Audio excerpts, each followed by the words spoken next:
This kind of girl just can't be beat. She whispers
Crazy and turning up the dial. No stopping the bombing, so here's some drinking style. Oh, and now we're banging the gong. Hey, it's a ragtag trial, and we're the only people moving on. Come on, come on, come on, come on, come on, come on, come on, come on, come on. Fight to blow, put up a counter, fight and soul. Yeah, wicked power. That guy is such a bummer, so let me hurry and get this honey. Set the bomb. Number one bomb, what's that? Kick it on, getting every after. We're fighting hard and mighty. Like a fat man. I got my frog on it. Macho caliber.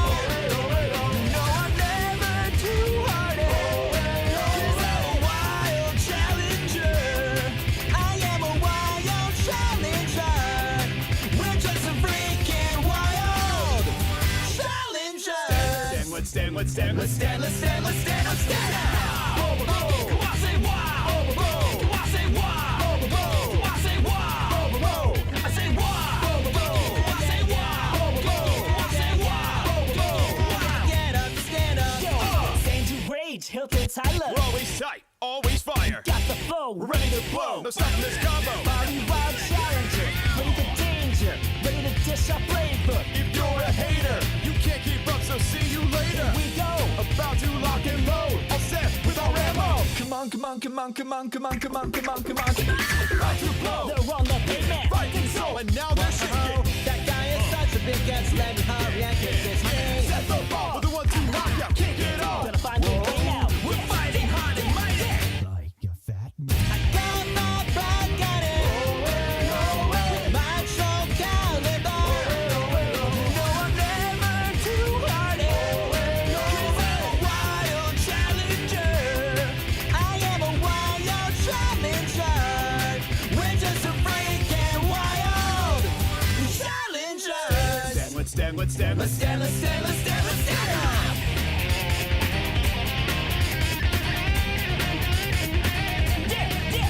Yeah.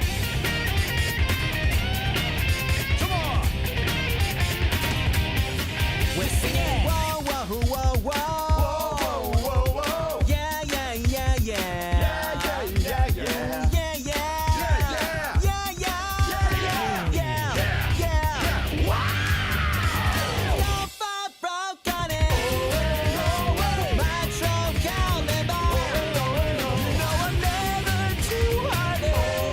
'Cause I'm a wild challenger. I got my broke on it. Macho caliber. You know I'm never too hardy. 'Cause I'm a wild challenger. I am a wild challenger. We're just a freaking wild challenger. I say wow. I say wow. I say wow. I say wow. Yeah, yeah, yeah. Yeah, yeah, yeah. Get up, stand up. We're feeling kinda crazy.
Awaken to the dawn. Awaken to the mission.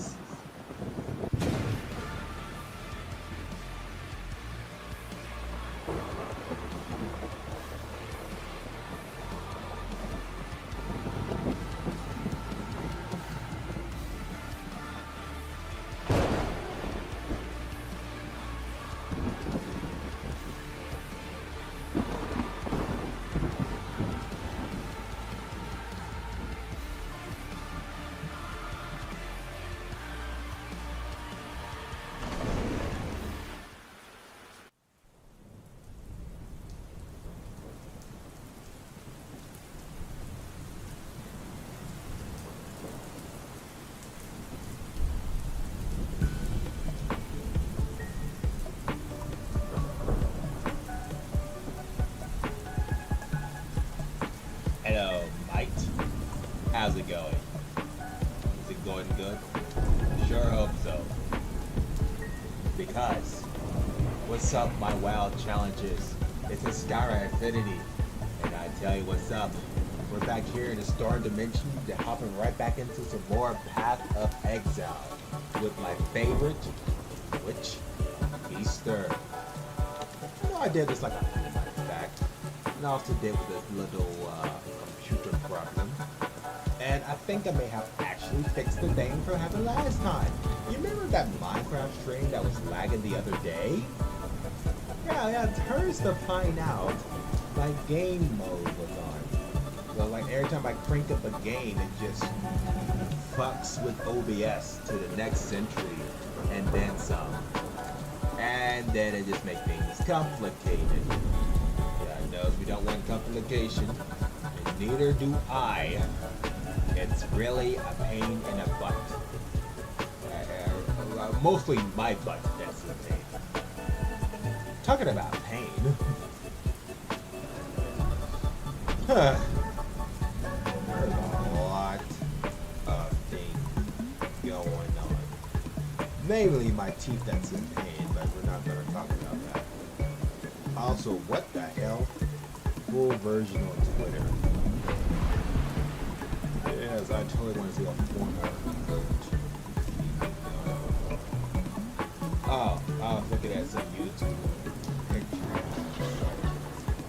So, yeah, the reason why it was pretty much lagging for you guys is because of the game mode was on the other time. But I fixed it now, and now it's not on.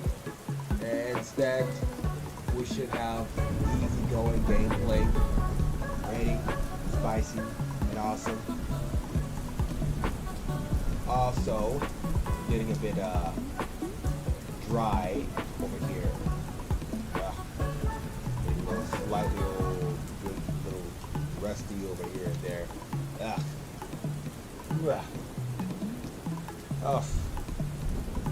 If only I was 10 years younger, I could understand this type of temperature.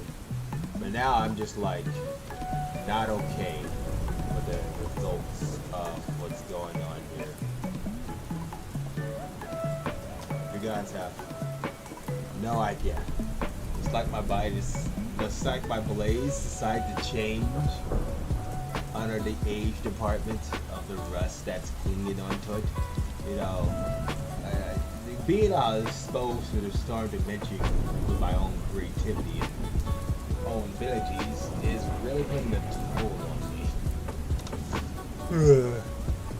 But it can't be helped. Not one bit. There's tons of YouTube videos on, and live streams on YouTube. So many live streams, so many.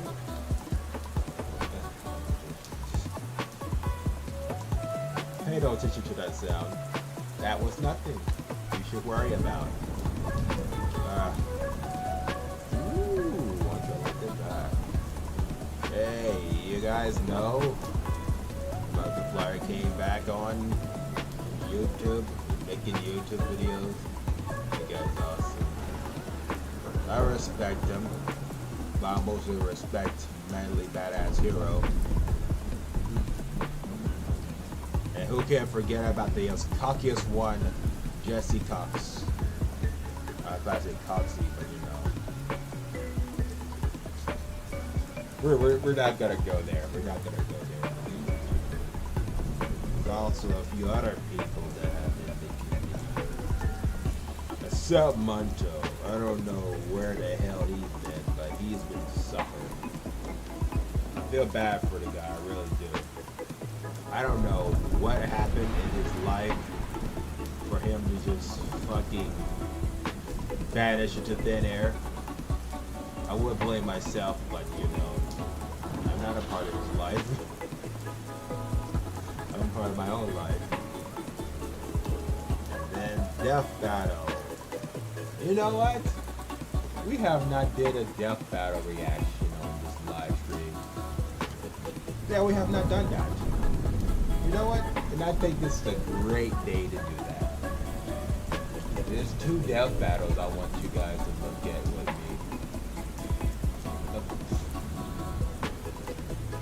There we go.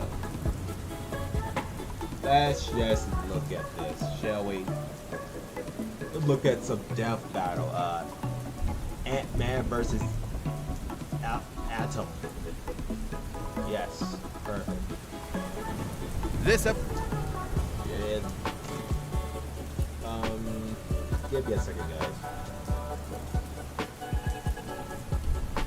Episode is sponsored.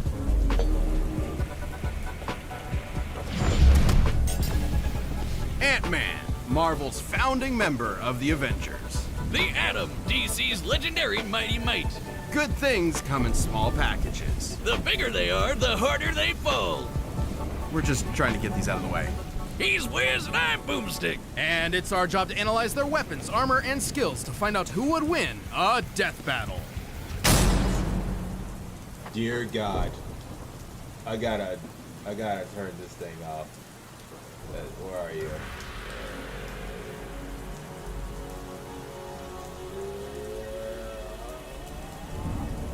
Oh, this one.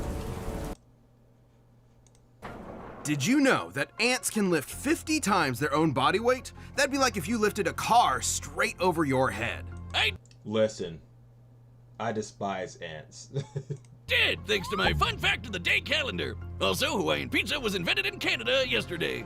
Well, I bet your calendar didn't tell you that Dr. Henry Pym, aka Hank, was considered a genius at a very early age. By 3 years old, doctors declared that he was smarter than both his parents combined. He eventually majored in biochemistry and became one of the most successful scientists in his field. He had big ideas about shrinking the size of cargo to reduce shipping costs. Ah, logistics. All of which made him a laughingstock in the scientific community and sparked a long-lasting insecurity and need to prove himself. But he did it. He developed a working serum. He went from laughingstock to Christmas stocking. The much better stock, right behind Bean and Live. So, naturally, he tested the serum on himself, like any self-respecting scientist would, and shrank down to the size of an ant. And just when things started going south, a sweet little ant, let's call her Aunt Hathaway, swooped in and led Hank safely back to his lab where he could return to full size. Hank then harnessed the serum and became the superhero.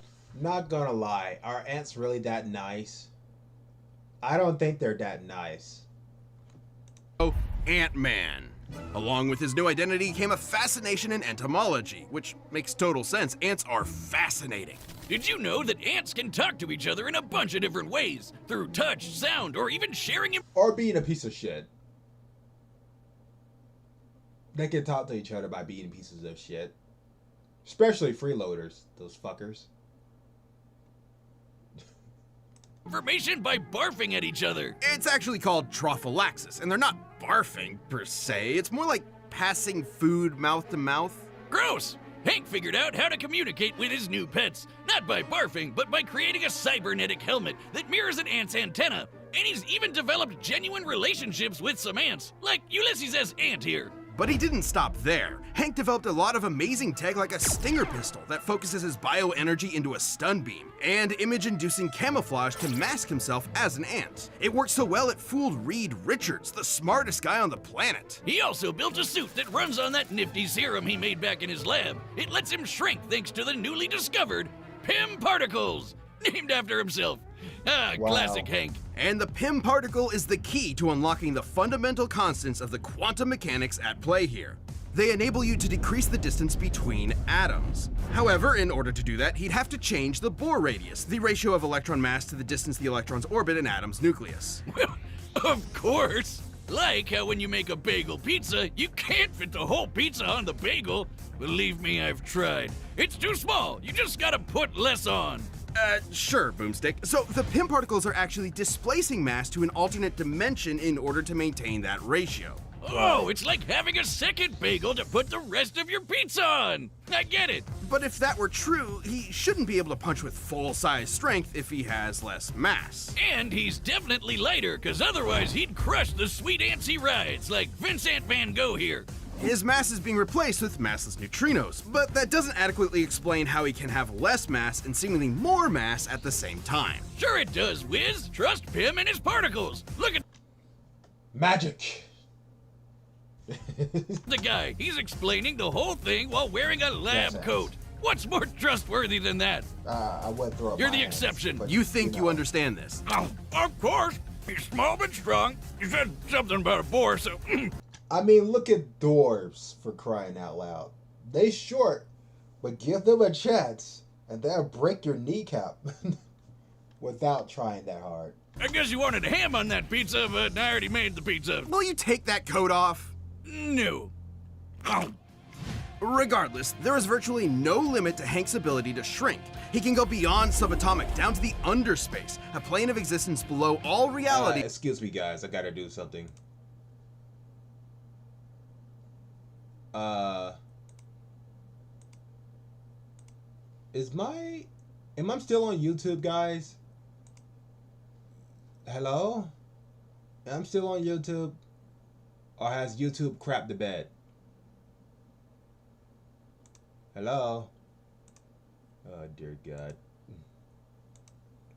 Don't tell me I'm still on Twitch, but YouTube is acting stupid. Give me a second, guys. I gotta go check something.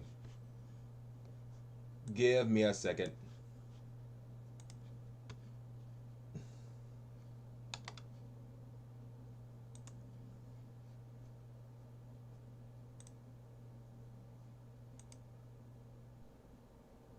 Okay, I'm still on YouTube. It's just on my end, YouTube's acting funny. Priceless. You can always count on stuff going well planned because of reasonings. And wrong button. Perfect. Ugh. Alright, back to the show. You can always count on things for going correctly. I like how it messes up on my end, but everybody else's end is perfectly fine. Totally doesn't got me suspicious at all times now. In the Marvel Universe. and Hank has literally changed his biology. He's rewritten his own chemical makeup to prevent anyone else from changing his size. And he's used PIM particles so much, he's now got an energy field around him that lets him change the size of people or objects on the fly, through touch or by straight up firing PIM particles in the air. He's never shy about using them either. He eventually supplied his wife, Janet Van Dyne, with some PIM tech to become the Wasp, his partner in crime fighting. The two ended up rubbing shoulders with A-listers like Thor, Iron Man, and the Hulk to take down Loki. Ant-Man and the Wasp were actually the ones that captured him and pitched the idea of forming the Avengers. Unfortunately, Hank's insecurities started to creep back in, and he felt that if he wanted to keep up with the big heroes, he was going to have to think bigger. Enter a bunch of those PIM-powered alter egos like Yellow Jacket and Giant Man, where he can grow anywhere from 12 feet tall to so big he can enter the overspace, the polar opposite of the underspace. There he met Eternity, who called him Earth's Scientist Supreme. Something he won't let you forget. Hank pushed himself to these insane heights even though he knew the strain on his body could be fatal. But he simply didn't care and kept pushing himself. Thus, his greatest and worst creation was born, Ultron. Yep, all the Tin Man Tron was created by Hank, not Tony like the movies. But the mass murder butt thing turned out pretty much the same. Big swing and a miss there. The fallout from Ultron left Hank in a bad place, to say the least. Yeah, His pretty guilt much. made him feel like an utter failure, and that his best work was behind him. This led Hank to do unspeakable things. A real low-life move. And even though poor mental health doesn't excuse this behavior, it was clear that Hank needed help. He suffered multiple mental breakdowns, endured the physical toll of the PIM particles, and had bipolar disorder that went undiagnosed for years. So Hank finally did the best thing he could. He acknowledged his problems, got the help he needed, and committed to self-improvement. And with that help, Hank slowly started making things right. He rebuilt the West Coast Avengers, gave Scott pretty Lang his much. blessing to become the second Ant-Man, and finally defeated Ultron. He created a backdoor Trojan infiltration code to defeat Ultron that was so advanced, it went on to replicate and evolve all on its own to create a new species made up of artificial intelligence. They don't call him the god of modern AI for nothing. Hank has showed over and over again that he's an integral part of the Marvel Universe. Not just by ways of his scientific contributions or victories in battle, but by proving that heroes come in all shapes and sizes. I'm not gonna lie, being a genius has its ups and its downs. You always try to overstep yourself, but in the process, you may do something to harm people, and it will backfire with great force. I should know. I should know. Oh well. Anyways, back to the show. This episode is sponsored by BetterHelp. It can be easy to spend Yep, tap.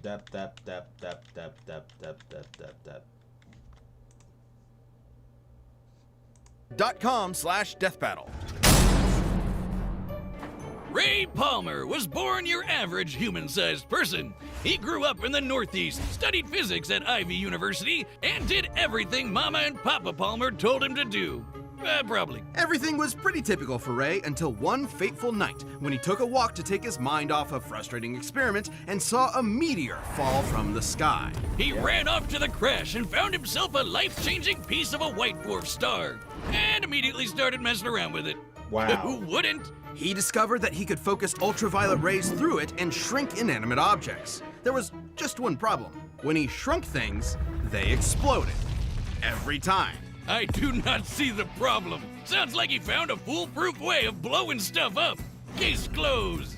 Ray was determined to figure out how to shrink objects without blowing them up. But first, he went on a hike with his nature club. And as a fellow scientist, I have to question his priorities. But hey, it seems to work for him. I support it. Different hikes for different mics, am I right? While in a cave, the ceiling suddenly collapsed, trapping everyone inside. After searching high and low for another exit, Ray found a small opening and had an idea. He could try to shrink himself down and get help, even if it meant he might explode before he got the chance. But he didn't explode.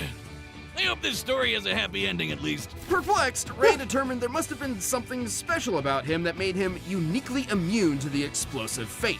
Something super scientifically convenient that we never get any more information on. So he got to work and created himself a suit to harness the power of the white dwarf star and became the Atom! Adam Literally. uses the white dwarf fragment to decrease his size while having control over his density, which makes a lot of sense considering that white dwarfs have the mass of a star, like the sun, but their volume is more like the Earth's, making them among the densest objects in space. Just a teaspoon of the stuff could weigh up to 100 tons. Oh. That's one strong spoon. When Adam shrinks and shifts his weight, he's actually sending his extra mass to a dimension called the mass zone. Where, Adam could maybe live forever.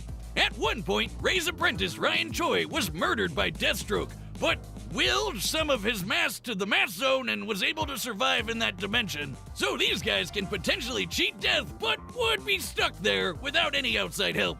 But from one scientist to another, what's most impressive is Ray's creation of the Bio Belt. That's what allows Adam to use the power of the white dwarf and shrink while maintaining any weight, from immaterial to his full 180 pounds. There's even been times where it's stated that he was able to become almost as dense as a white dwarf star itself for a few seconds. The belt is also how he can travel through phone lines or through the air on currents or light beams. Over time, Ray has spread out the white dwarf power to other parts of his suit, and now the bio belt acts as a utility belt for his shrunken weapons and tech. Oh, okay. It also prevents his size or mass from being altered by any outside forces. And while he can only increase his size back to his natural 6 feet in height, his ability to shrink is near limitless. He can travel between subatomic space to the microverse, the foundation of all reality in the DC universe, where atoms become the size of planets. Typically, he can increase back to his normal size with such force he can smash through diamonds. So if Adam increases his size too much while still within the microverse, he could blow up the entire fabric of reality from the inside out. Shrinking Dang. down to that size means that he can shrink small enough to rearrange atoms themselves. Yep, Ray can take individual molecules and rapidly expand them to cook up a small nuclear blast in the palm of his hand. Oh my. Oh, Ray Palmer. I just got that. Oh He my. also once disarmed a bomb by rearranging its atoms. At that size, he can move at the velocity of light. So fast and so randomly, he basically acted as a barrier between any and all possible atom combinations. But come on, there's no scientific explanation here for him to have superhuman senses or awareness to comprehend being everywhere at the same time. Ah, it makes total sense. If you're small enough, you can fit in almost everything, everywhere, all at once. Like how you can fit an entire pizza into a calzone, and then you have a whole pizza everywhere inside the calzone. Man, I get it. Science is pizza. What? Why is Boomstick a genius? Why do I understand what he's talking about? What? Society is ass backwards. No! Science is all I have! Why are you doing this to me? On top of all of Ray's amazing inventions and abilities, he's also got some more classic weapons like a laser blaster and a frickin' sword he used to fight a giant crocodile. Relative to his size. That was when Ray was believed to be dead, but was actually just stuck at 6 inches tall and stranded in the Amazon rainforest, where he encountered an alien race known as the Catarthans. And get this, he ended up leading a rebellion against their tyrant king and became the ruler of all the Kardashians. And his heroism didn't stop there. The Atom was a very well-respected hero, and was even asked to join the Justice League of America shortly after it was formed. He fought alongside Batman and his best bud, Hawkman. And you don't fight with those guys without picking up a thing or two. Impressive combat skills aside, Atom's greatest contribution to the legendary team was always his incredible mind. He once created kryptonite inside of Superman by realizing that if he gathered up enough Kryptonian protons, they would eventually become radioactive. While stranded in limbo, Atom realized that if the Flash sped up the rate of a nuclear reaction's stellar evolution to exhaust its core, they could turn a fire demon into a black hole and use it as a wormhole to get back to Earth. He's a brilliant, hard-working, and Damn. determined scientist that never stops working on a problem until he's found a solution. I mean, if I figured out how to blow stuff up as well as he did, I would have stopped right there. I'm the hero that blows stuff up. Wouldn't even need to change my name. Ray Palmer lived the dream, Literally, Boomstick. going from research scientist to legendary superhero. He picked up the pieces presented to him and built something greater than the sum of its parts. Who knew this tiny titan with massive brains would have just as much brawn to back it up? This episode Yep. Add. Okay. Alright, the combatants are set, and we've run the data through all possibilities. It's time for a death battle! Alright. This is the fight between brains, ladies and gentlemen. No pausing. You should pick on someone your own size, relatively speaking. How did you do this? It's laced with a particle I've never seen before. They're called Pym particles, and I'm Hank Pym, Scientist Supreme. You should have knocked. Let's dance. Let's go. Ooh.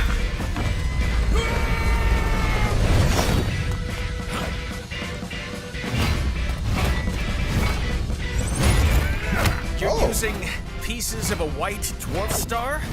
That's cute. Everything we needed already existed. You just needed to be smart enough to put the pieces together. Scientist Supreme!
Ant-Man and Fucking Adam both had many Christ. answers to each other's abilities and Jesus God. Now you see why I hate ants. Oh, that's the worst way to go. Out of all the ways you could die, that's the worst way to go. Oh. Ah, shit. arsenals. Both were able to store various weapons at a shrunken state, both were trained in judo, and they both could obviously keep up with each other's ability to shrink at will. Though there was one small thing Adam couldn't answer to: the ants! Hank's bond with his pets lent him some small advantages, and Ray just didn't have enough anti-ant tools in his body. Alright, guys. I'm gonna give this to you straight. Once upon a time, some people said that the cockroaches would take over the world. Well, I'm gonna be honest with you. Whoever said that is clearly full of shit and has mentally disabled problems. Ants. And even those half of billions of years, ants would take over the world. Not cockroaches, not no flying creatures, the fucking ants. Because their number is endlessly, and they don't need trees. They need the ground to survive. So yeah, ants would take over the world. Just want to point that out to any other people that's fed, just, you know. Bio-built. But in Adam's defense, the fact that he could punch with a fist packed with all of his mass meant that a close-up fight, while small, would leave Hank with few options since he can only punch with his normal human strength. Even still, all Ant-Man would need to do is keep his dissed ants with the help of his insect confidence and devise another plan of ant-tack. Something Hank has no shortage of. For instance, Ant-Man could alter Adam's size thanks to the Pym particle field he generates. Hank would just need to stall long enough to remove or disable Adam's biobelt, and he's had no trouble hacking enemy tech in the past. But even with the bio-belt busted, it wouldn't stop Adam's ability to shrink, since the white dwarf power is contained throughout his suit. Destroying the belt only meant that Ant-Man could alter Adam's size. Whereas Hank has literally rewritten his own biology to prevent outside size alteration. And while Adam's abilities are definitely impressive, they are limited, and Ant-Man simply aren't, at least by comparison. Hank could always match Ray's size or just take the fight to the overspace where he would have the edge, both physically and mentally. The overspace can mess with the human mind, but we've seen that Hank can handle it. But if the scientists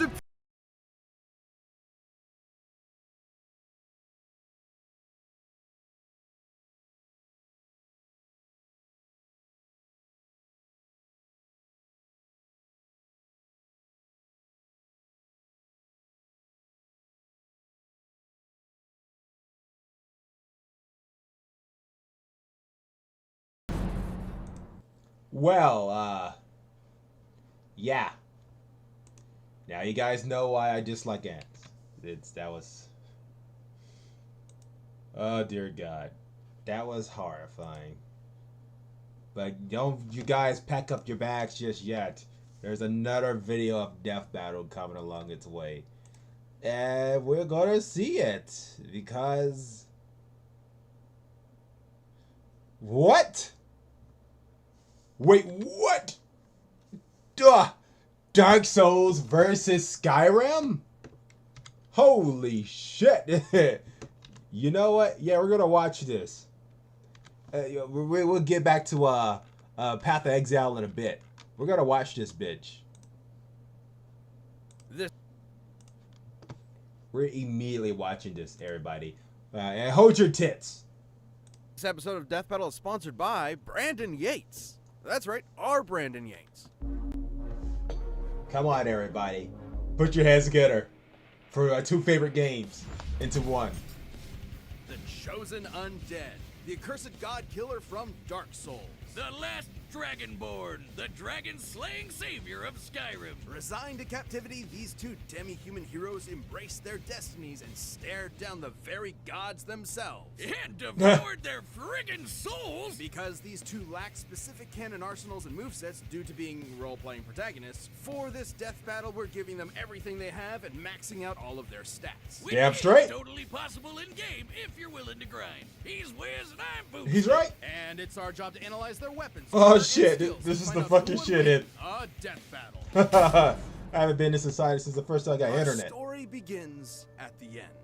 The great cities of old Oh, have yes. collapsed. The heroes are dead or mad, and the golden age is over. Looking out upon their decaying kingdom, everyone would like nothing more than to lay down and die. Too bad for them. That's the one thing they couldn't do. The world has been gripped by the undead curse, turning anyone with a mysterious dark sign into mindless, violent hollows upon repeated soul-crushing deaths. But there is a prophecy of a chosen undead who will journey to Lordran, the home of the gods, and save the world. Rotting away in an asylum, all it took was an assist from an unlucky knight and a giant raven before one unlikely hero was ready to claw their way through their progenitor's forgotten homeland. And it helps that as long as they can keep their sense of purpose, an undead will always resurrect at the nearest bonfire. Now, they might slowly lose their memories, their personality, and their sanity, but the curse gives them as much time as they need to get good. Undead are unnaturally resilient, able to survive being impaled through the chest. They've been chewed, eaten, and digested by what I can only describe as a toilet demon. And they can have their souls torn from their very body, because undead humans don't need their souls to survive. Just pop some of that spicy Sunny D and they're good to go. If anything, it seems like they get off to it. And speaking of souls, they can absorb the No, they don't. Trust me. Just ask the gamers that play Dark Souls. They don't get off to it. They're kind of pissed off in many different ways. souls of their fallen enemies to increase their power. They're a master with swords, hammers, spears, axes, bows, you name it. And that's without any formal training. With the right stats and setup, they can be anything from a cartwheeling assassin to a dragon-smashing tank. To the giantest of dads. And despite the serious gothic themes of the series, these weapons can get anime as hell. Smo's Great Hammer is a ginormous mallet the size of a sedan. Based on its Damn. size and likely bronze composition, it'd have to weigh over 100 tons.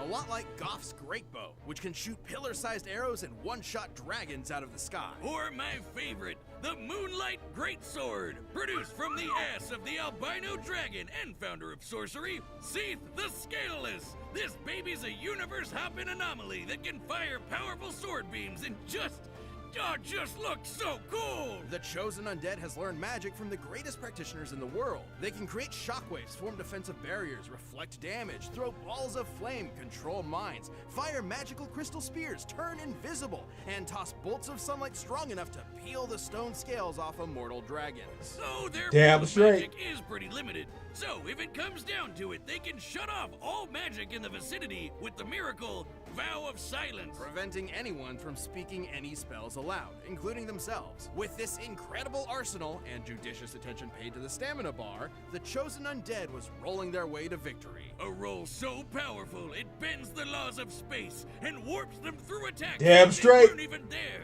Though sometimes it doesn't work and it's bullshit. That's just a gimmick, but great to use when you're panicking. They've defeated Nido, the god of death, the bed of chaos, the mother of all demonkind, and Calamite, the strongest surviving ancient dragon. That was Yeah. when the Chosen Undead was dragged back in time to face the fallen knight Artorias, the greatest warrior in history.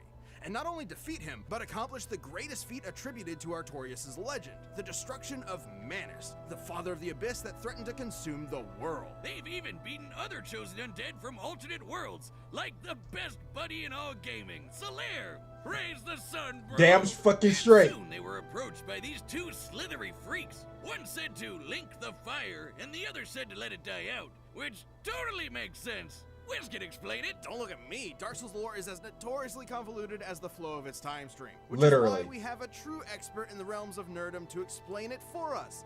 Oh, Jocelyn. You wouldn't believe how many item descriptions. Oh God, my worst nightmare. Don't get mad at me, but a female knowing the lore better than a person of myself, of Dark Souls. Fucking shit. Forum posts and moody 2013 lore videos I had to watch through for this.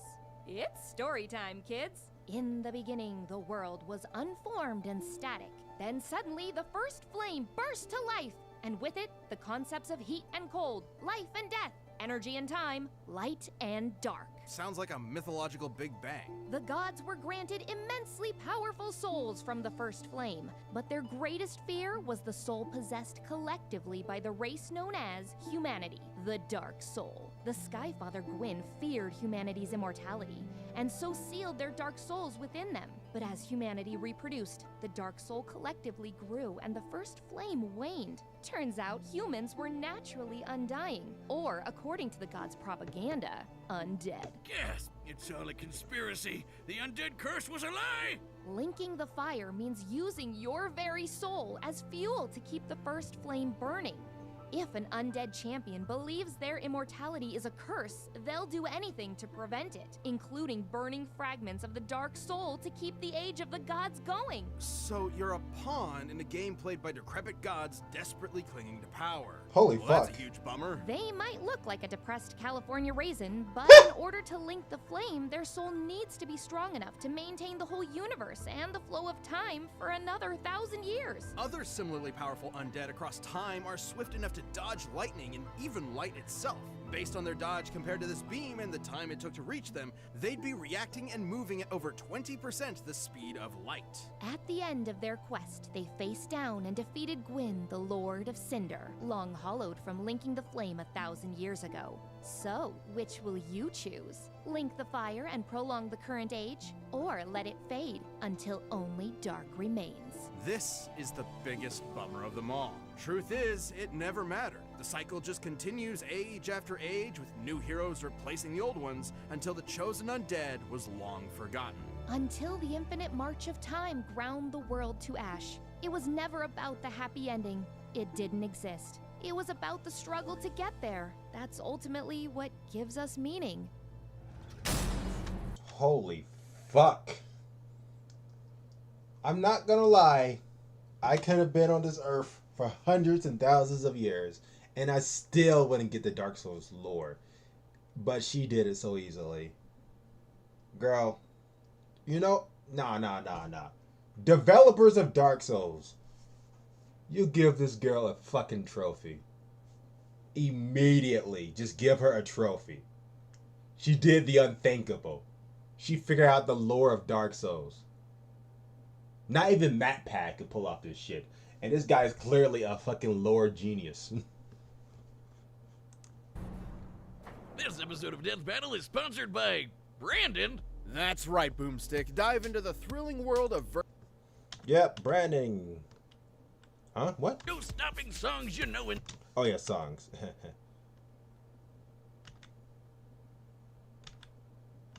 I'm gonna check it out afterwards. Just want you guys to know. I'm gonna check that out afterwards.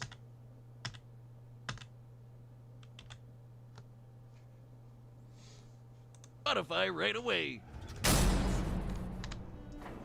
Hey, Skyrim! you're finally awake. Welcome to the frosty Viking paradise of Skyrim. Visit the quaint Nordic villages. Hike up to the throne of the world. Marvel at the beauty of Blackreach. Hey, what's that in the sky? Why, it's Macho Man Randy Savage. I'm not gonna lie. I don't care what anybody say. They can roast this game as much as they fucking like. I love Dark Souls. My bad. I love Skyrim. Where you manslaughter dragons, use magic spells, and go adventuring out into the great unknown. It's like a wet dream for me. Also, I'm still on YouTube.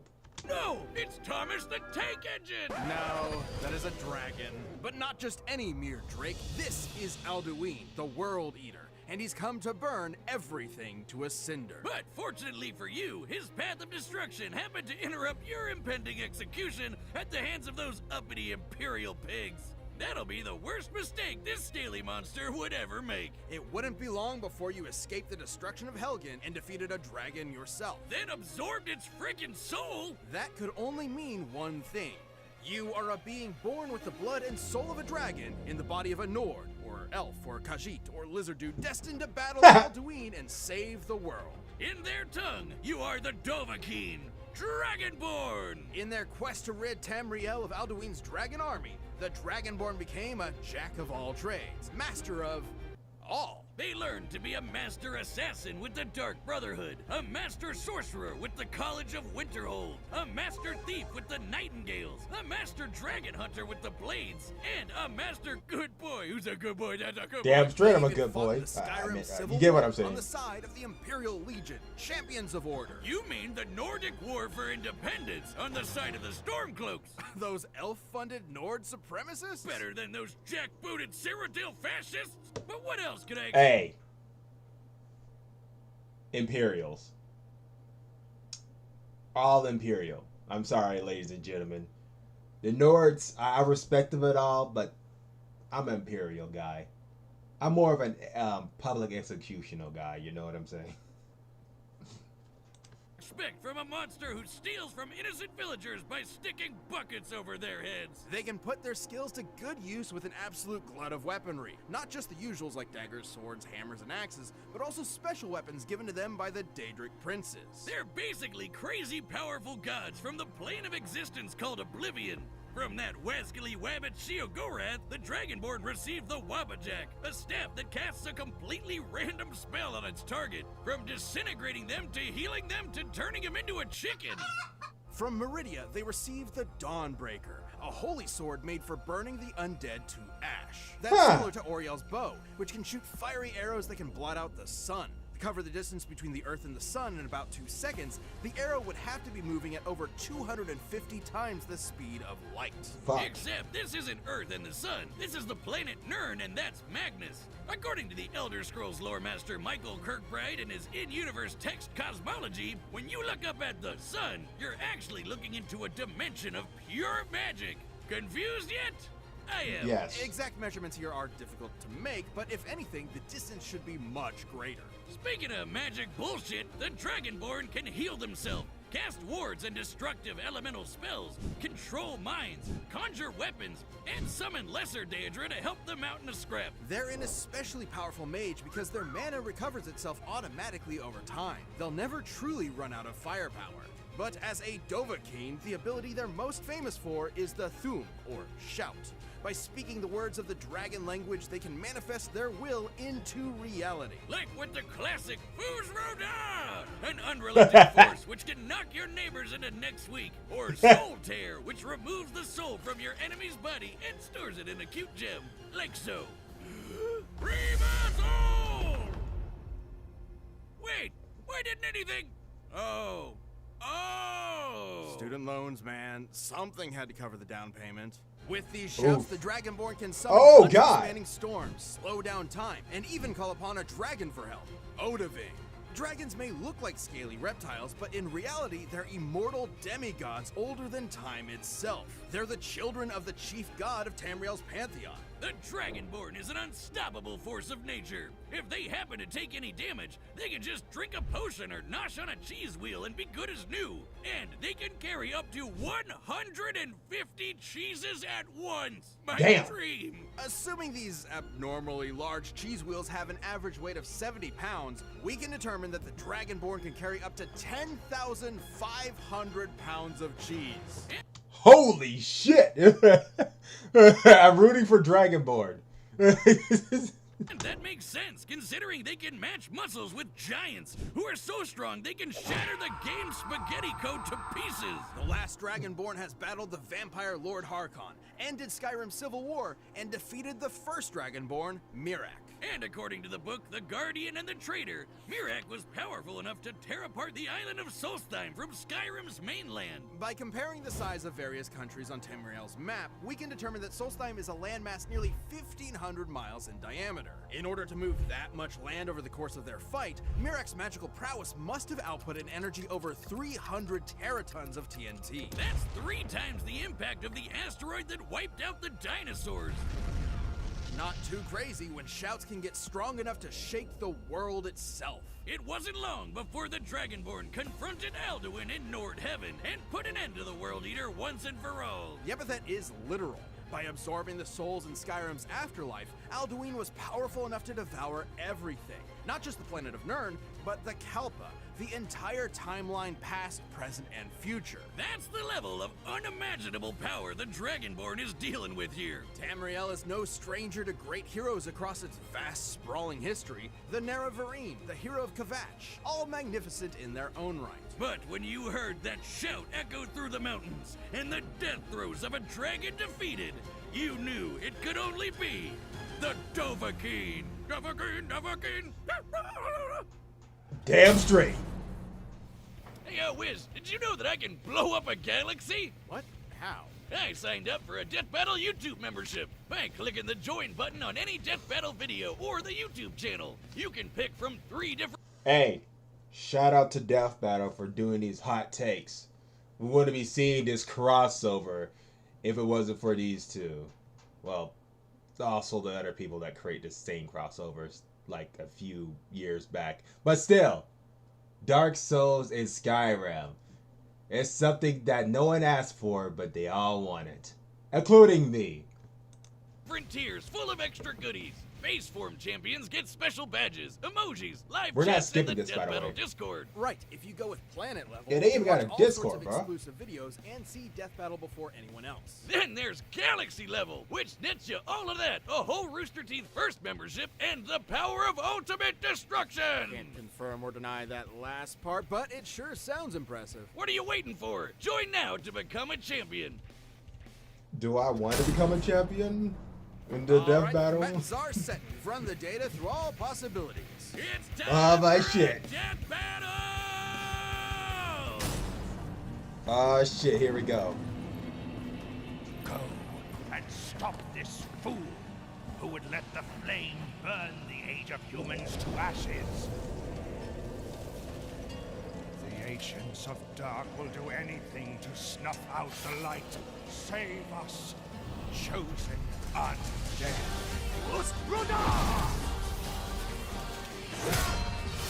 Oh shit. Come on. Ha.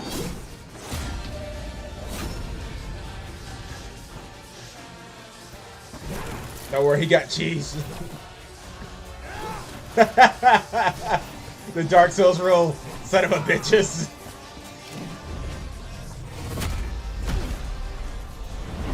Oh.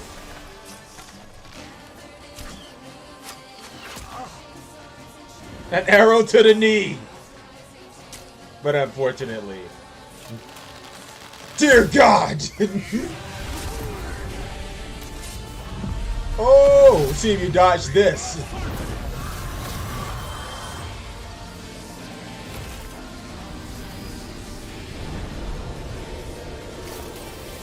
Dear fuck.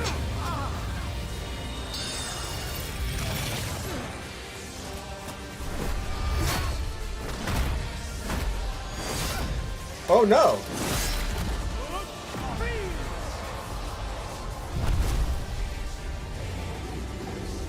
Oh. Yeah, I forgot they could do that.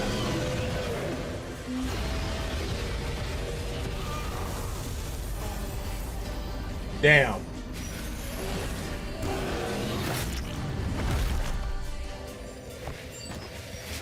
Bruh.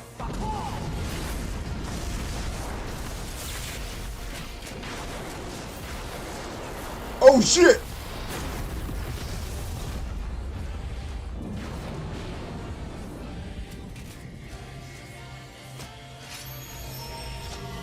What is Death Battle X? Alright. It's time to end this. Oh shit.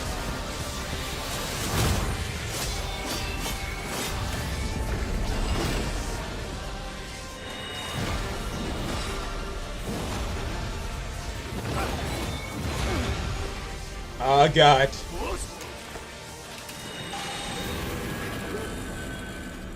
Uh-oh.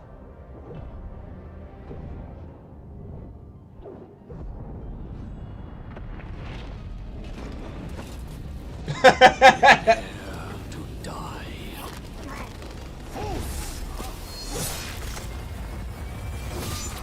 Save this world, chosen warrior. Blink the fire. Ah shit.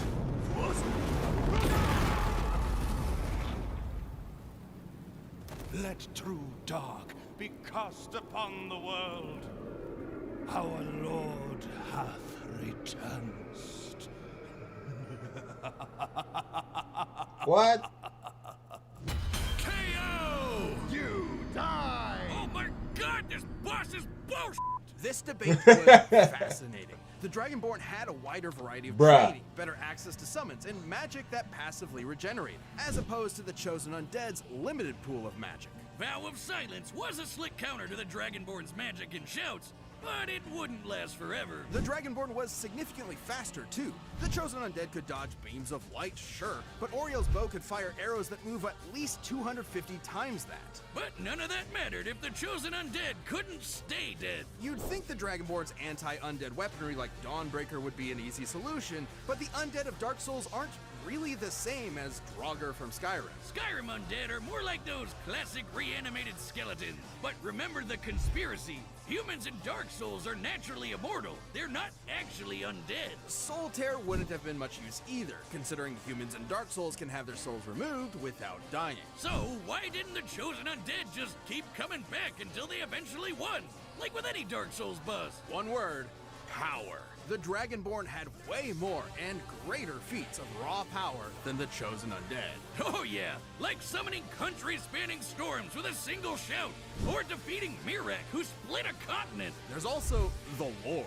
Both characters are essentially mythological demigods in the same kind of vein as Hercules or Sun Wukong.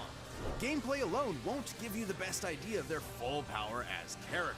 So let's get an idea of their max potential from the lore. The Chosen Undead sustaining the First Flame with their soul was insanely impressive. Considering the First Flame is responsible for the core concepts of the universe, like energy and time, it's not a stretch to say it affects not just the planet they live on, but the whole universe. But that's nothing compared to the power levels in the Elder Scrolls. Let's compare the First Flame to Alduin. Both literally run on the power of souls, and both can be directly scaled to our combatants. Alduin had strength to consume the universe, not just Nirn, but the Oh my Kalpa God. as well. You know those planets you see in the sky? According to cosmology, those are actually separate, infinitely big planes of reality. Alduin was going to eat infinity. Multiple infinities. In comparison, the First Flame is powerful enough to sustain a universe and the flow of time. But it can't be infinite, otherwise it never would have faded to begin with. And that meant the Chosen Undead just wasn't powerful enough no matter how many times they revived. With that much of a difference in power, the Chosen Undead would eventually lose their will to fight and go hollow. It's not traditional, but it is Just a like- form of death in Dark Souls. Just like other Dark Soul characters that I'm not gonna name. I'm looking at those rage quitters. Ha! The Chosen Undead was surely tenacity personified, but still wasn't enough to stand up to the Dragonborn's incredible skill, broken arsenal, and overwhelming power. The Chosen Undead could only last so long before they flamed out. The winner is the Dragonborn.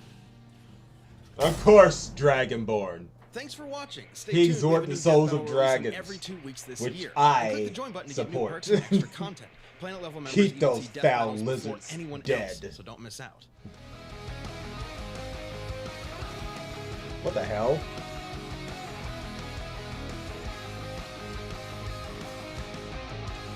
Wait, what? I don't understand. What? Alright, guys.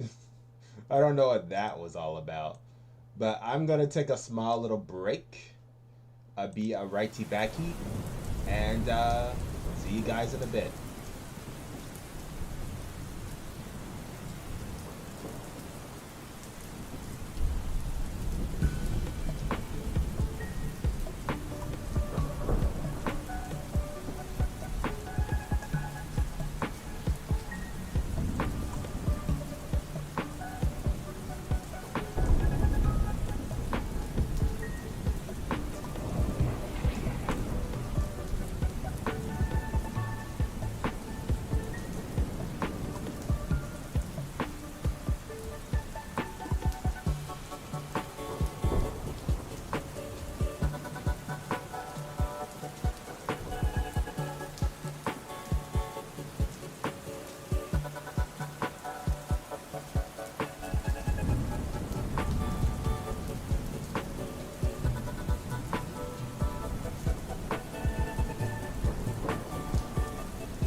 And I am back, ladies and gentlemen.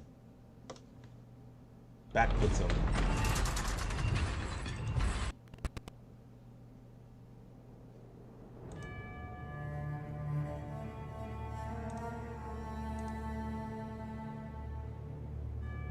Path of Motherfucking Exile.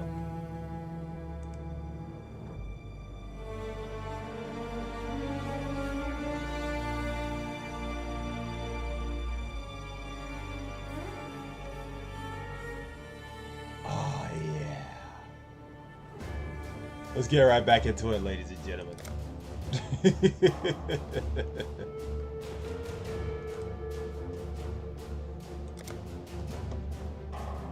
As we still try to make this witch the top shit up in this bitch.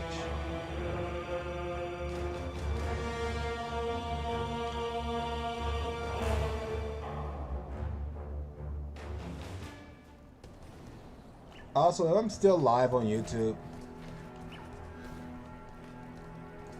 give me a second, guys. I gotta go check.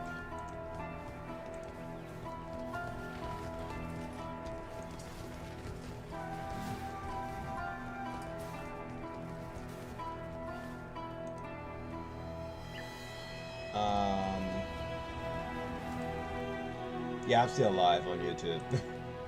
Okay, we're good.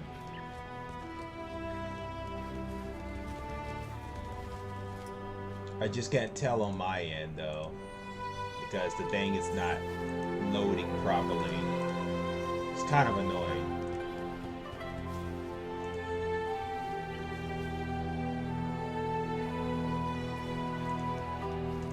Give me a second, ladies and gentlemen, I'm doing something.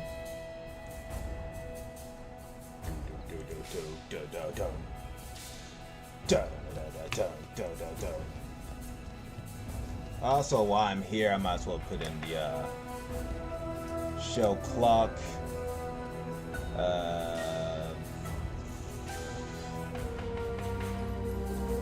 show life, mana, level, life mana reserves, high mana reserves, no, buffs, show, auras, show, minions, allies, enemies, not above me though, because I got life right over here, and we don't need to get creative with that. Save. Now what were we doing? Oh, here. Was it a Scepter of God?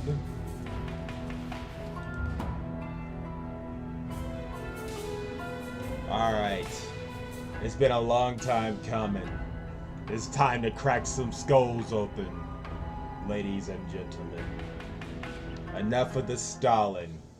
Been doing that for an entire hour.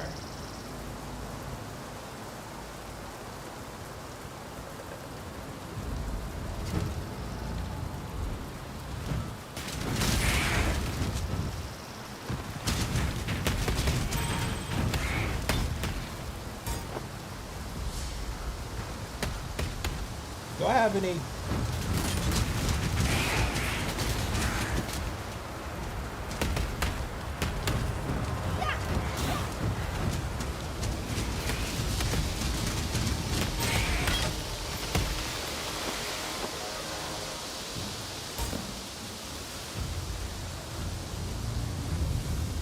Oh yes, I do have something. We're gonna go with I'm not gonna use his weapons though. Going straight to brutality.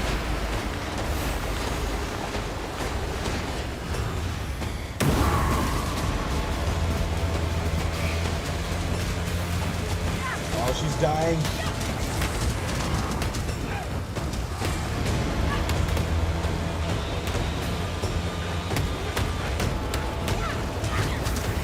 Bye-bye.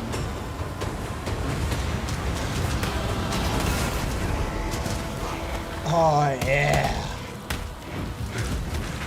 I like how I got the music up on this game. Absolutely lovely.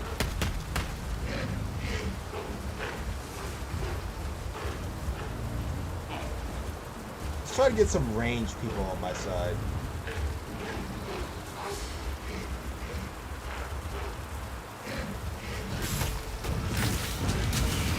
Like these beautiful snakes, for example.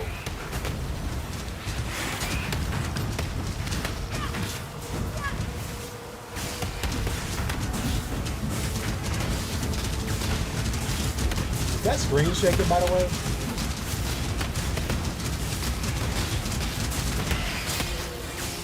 It is screen shaking. And it's not lagging, right?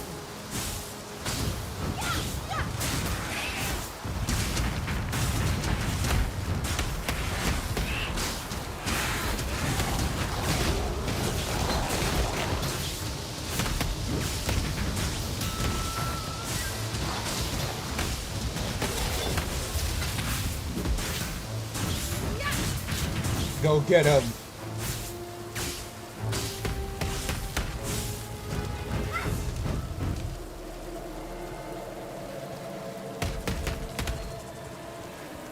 Also, give me a second, guys. I'm gonna see if I can do something on my end. If I reload this page, will I still be live streaming on YouTube?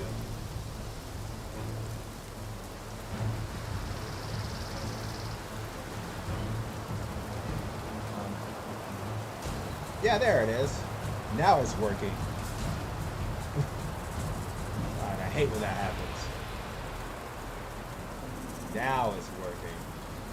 They just need a fresh restart.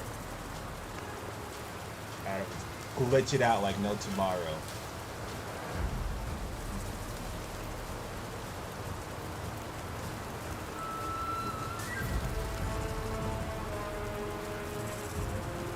It's still a bit laggy.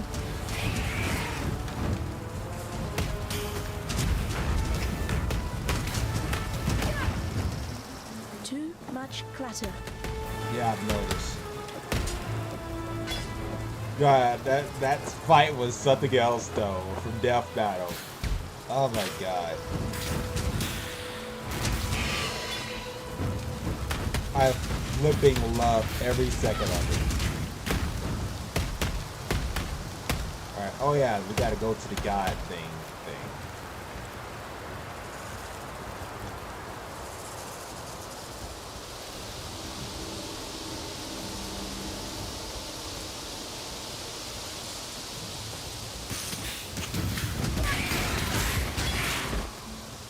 Hell yes. I wonder. Give me a second, guys. Wrong button. There we go. Distract them, little snake dude. Can I amplify the graphics? Nah, let's don't get too creative. We don't want the stream to randomly crash on us now, do we?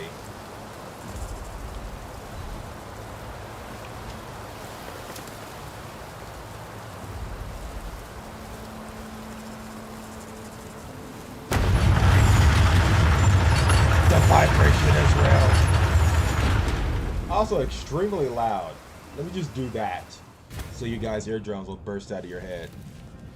Remember, Dominus, what goes up must come down.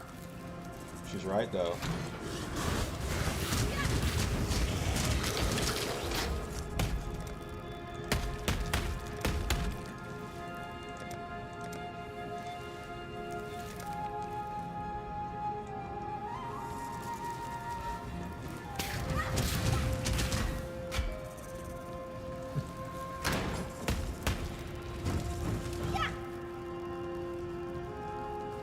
Oh my god. It's such beautiful, isn't it? I probably should get life rejuvenation and that'd be good.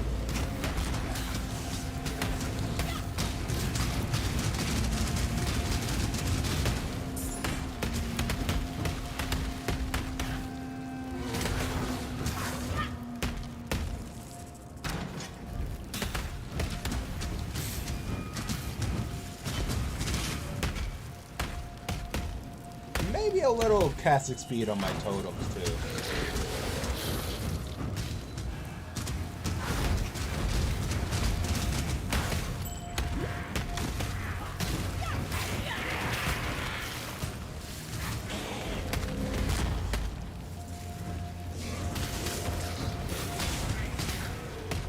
This is so cool. How the way I'm just manslaughter everything without even taking a glance at it.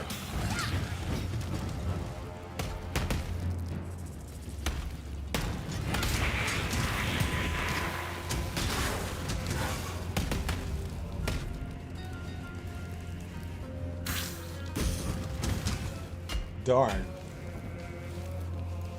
You know what? Sure. Yeah, shut him down, my little dude.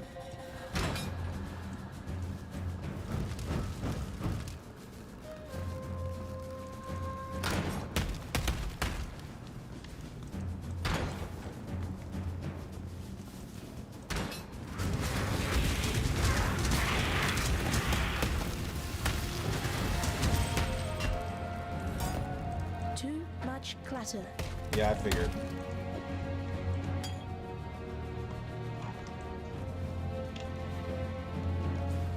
I swear this build is pretty good. I like it. Gets the job done. Blowing enemies' butt up.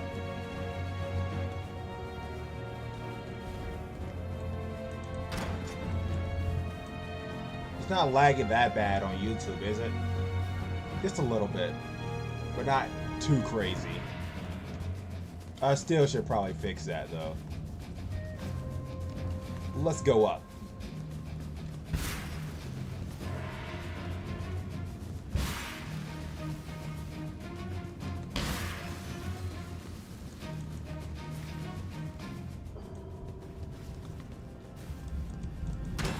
What's up, sucker?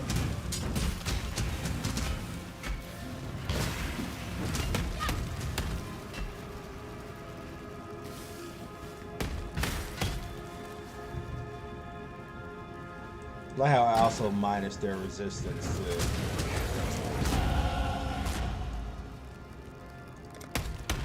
Alright. Oh, won't y'all look at that. Alright, let's see here. Every 3 seconds consume a corpse to heal. Perfection.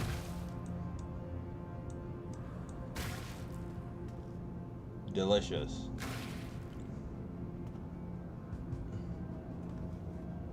Spell casting speed by the totem. Life rejuvenation.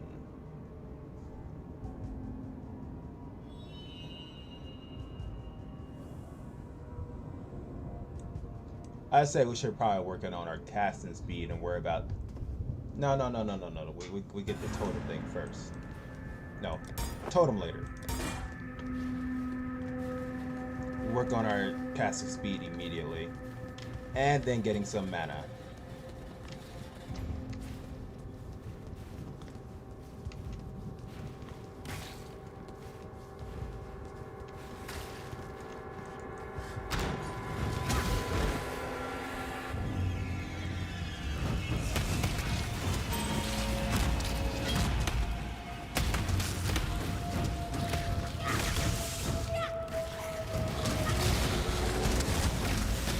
Oh, you try to slow me down.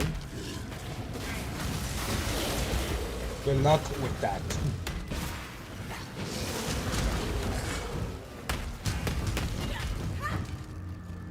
I like how I'm feasting on my own health. But yet. When I'm ready, and not before.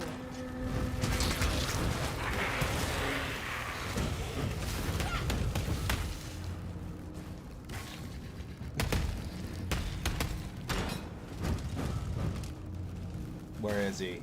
Oh, nowhere? Gotcha. Oh, watch y'all, look at that.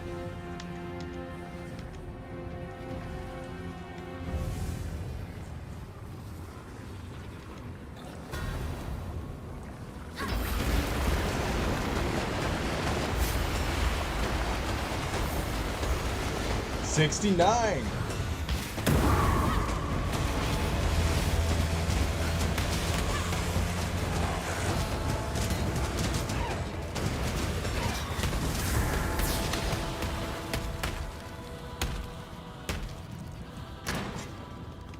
I wish to cast faster.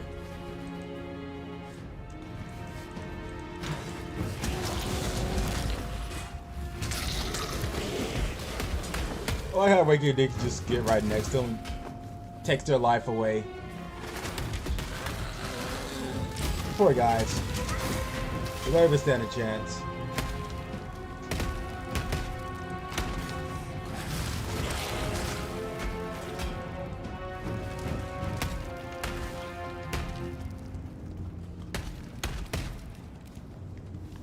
Also, I realized when I was doing that live stream when I came back from fixing my PC, someone said a name on there.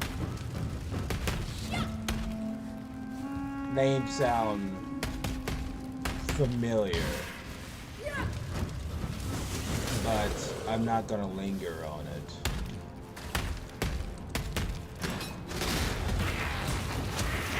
I don't know who said it though. And plus, it was debuffing real badly, so you guys can't tell. Not unless you guys were actually there at the time that person said that name.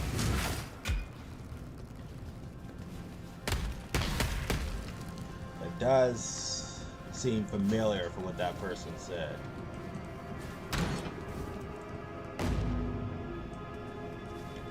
If they're ever watching, just want to let them know that over some time I was thinking about it.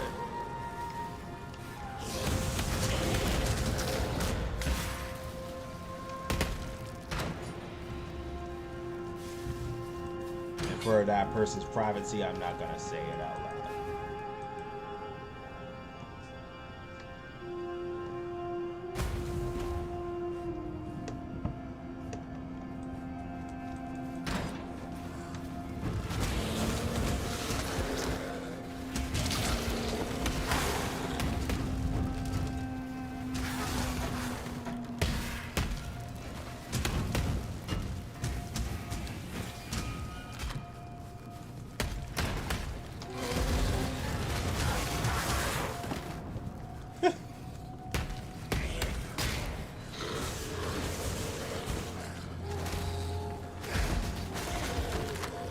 I like how he just rapidly attacked too.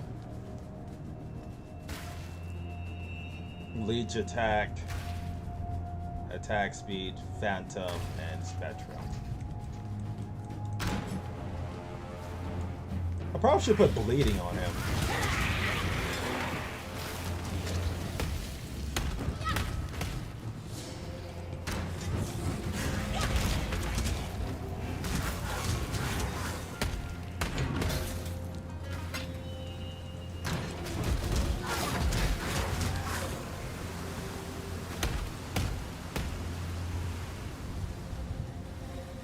Who wants to roll?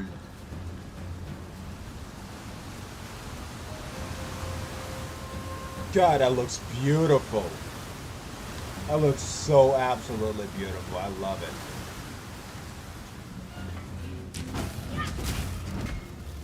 God, I really wanted to play Layers of Fear the other day. The demo. Those douchebags had to remove the demo. Fucking developers trolling the audience. A bunch of assholes.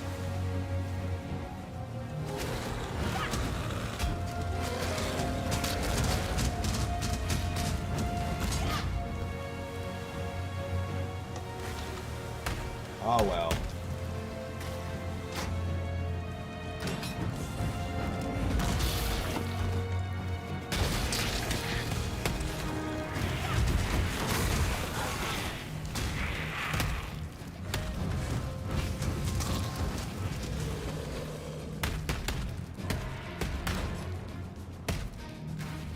I like how these are take longer to detonate because they got resistance to elemental damage. Am I right? Yeah, 21 resistance. Slightly annoying, but that's understandable.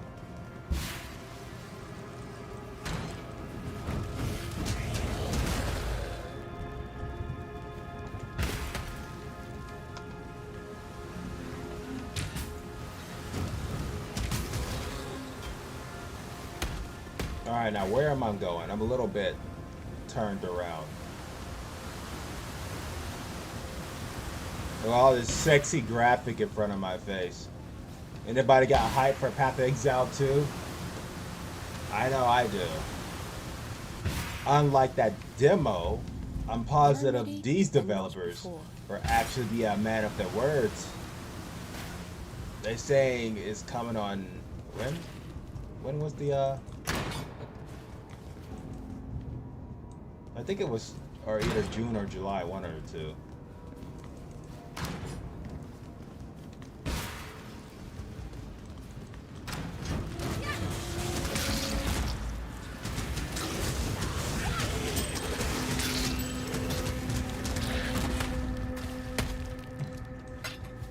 Well, how way to just straight up.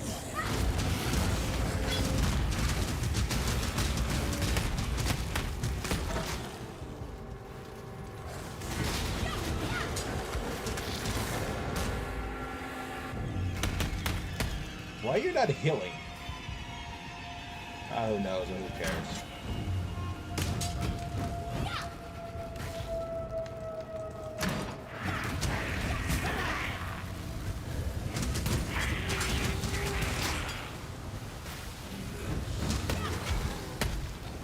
Look how they just blow up.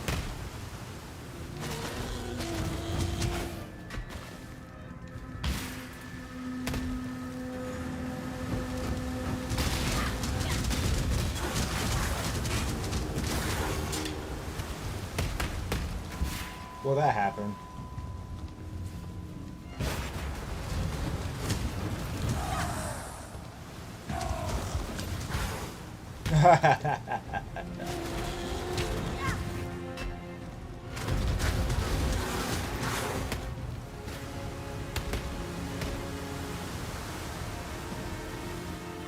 Where are we going?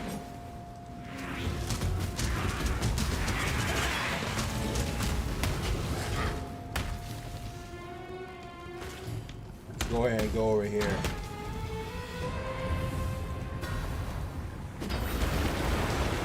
The power! Give me brutality.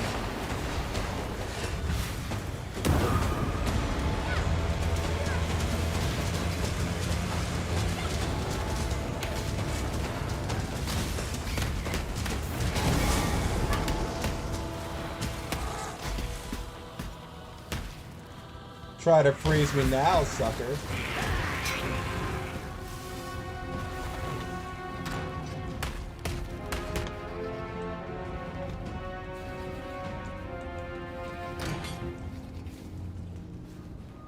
She's already free.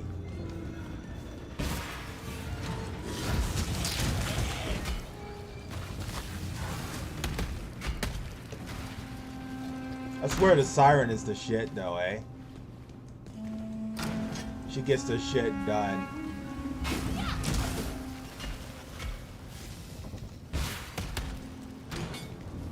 Alright, let's go ahead and end this sorry excuse for a boss.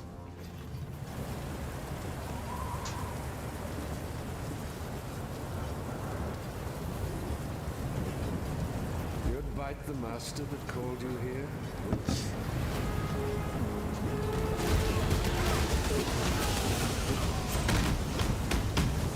I got distracted.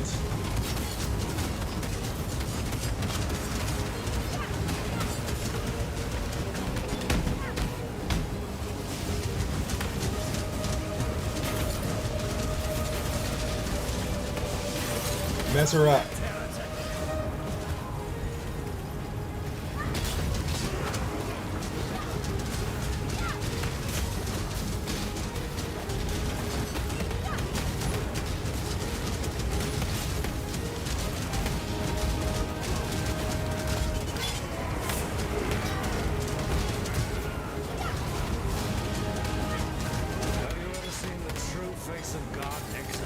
No, but you will.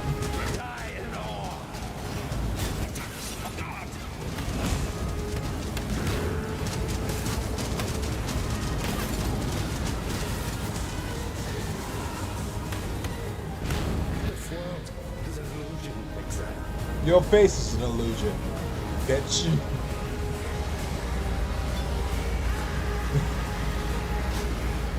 Fatality.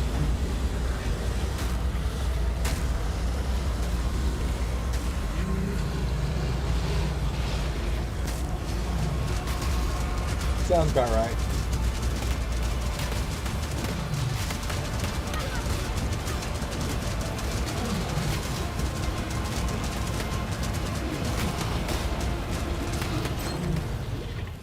No one will cry for you, Dominus.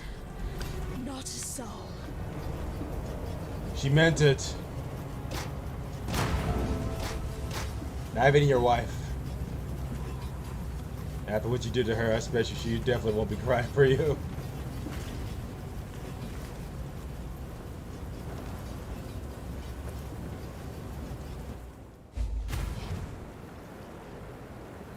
That water just reeks of corruption. Let's see where it comes from. Be careful now, curiosity killed the cat.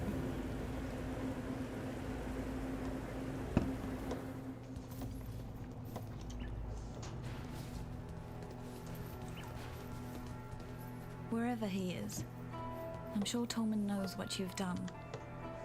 I know you didn't do it for him, or for me. It doesn't matter. Piety's reign of cruelty is over. Thank you.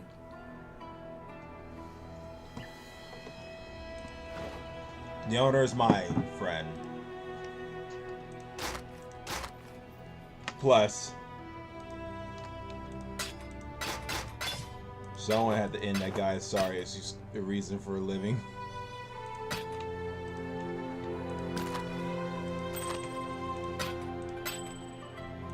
Be careful. Oh, I completed something. Awesome. Let's see, 1,000 versus 2,000. Oh, it speaks for itself.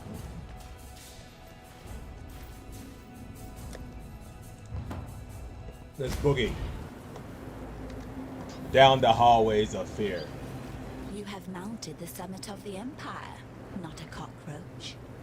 You have crushed the bug Emperor and wiped his maggot dreams from the skin of Rayclast. Dominus exiled you, naked and alone, unto the palm of death. But you would not die, would you? No. No. You cuddled death, promised it the world, made it your consort, and so generously shared it with all your fleeting friends here in Rayclast. Not once did you forget what you were. Not a cockroach feeding on the corpse of a dead empire, like the pests you crushed as you walked. A woman. The sort of woman that planted the seed of this empire right here in Sand so long ago. What teetering and twisted life it still holds dear, this land owes to you, witch. Damn straight. Of course, there will be more. You know that, don't you? Oh, yes. Emperors. Avaricious little pests scrabbling to steal the legacy of their betters. Unless we burn that legacy, sear its infection from the flesh of existence. Go north, my lovely unbug. Go to Highgate, to the beginning of the end. Dive headlong into the nightmare sea. Catch and roast yourself a nice big fishy. Yeah, boy. Ta-ta, not a cockroach. Later, creepy old hag.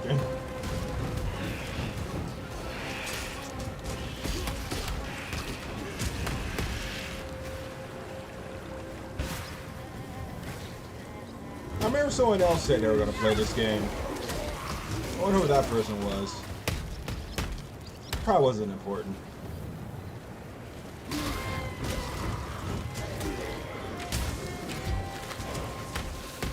No, for shits and giggles. Come on, you slow poke.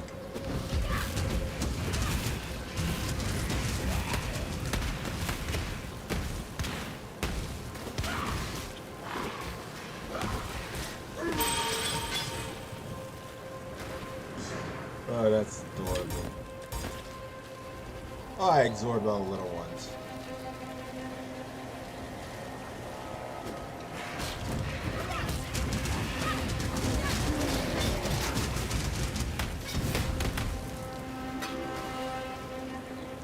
Yes.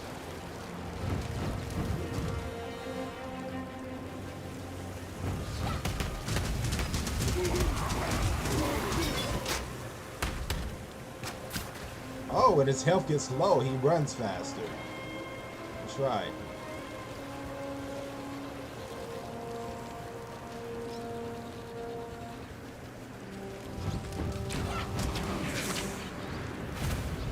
I prefer a long range.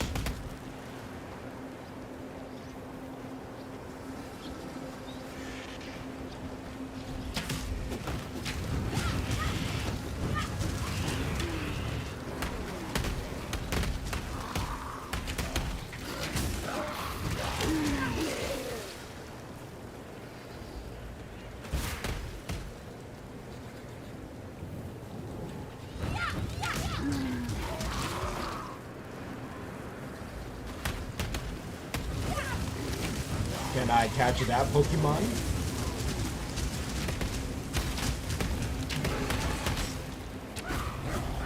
No, I cannot. I got a slow poke on my side. Great. Just what I needed.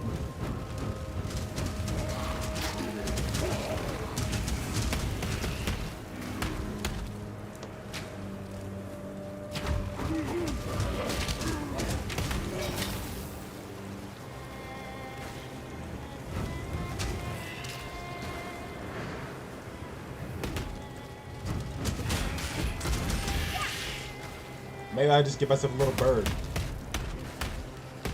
Go on, my little bird. Fly to justice.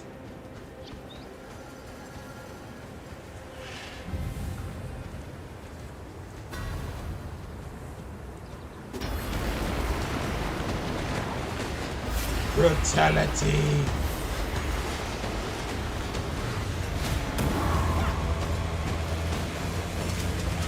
I'm sorry, I beg your pardon?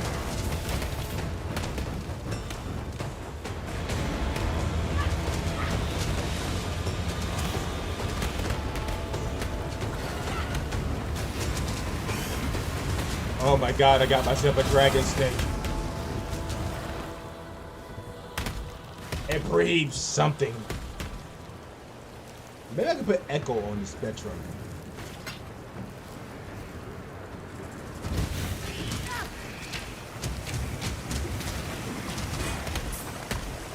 Damn.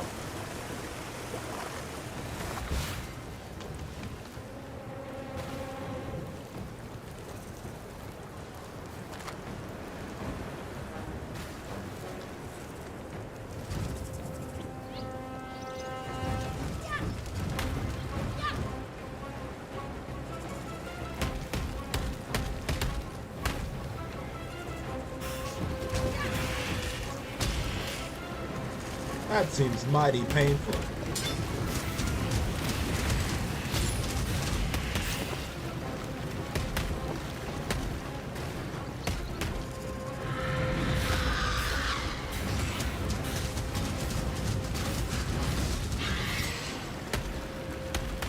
That's all she wrote.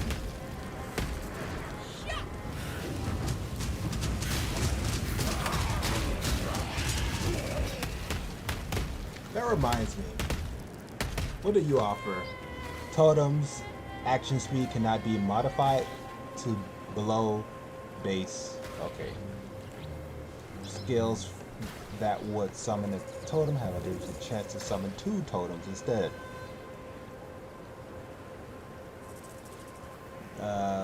The life totems taunt enemies around them for 1 second when summoned.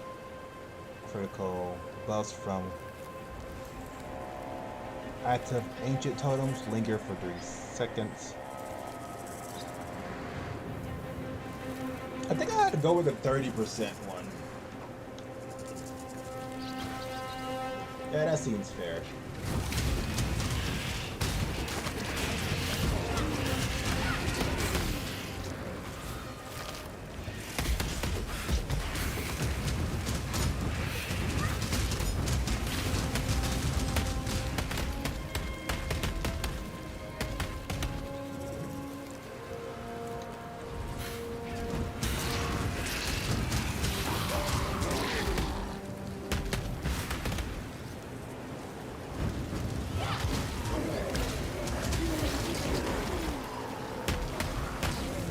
Love how the way they can just go over terrain and hurt people.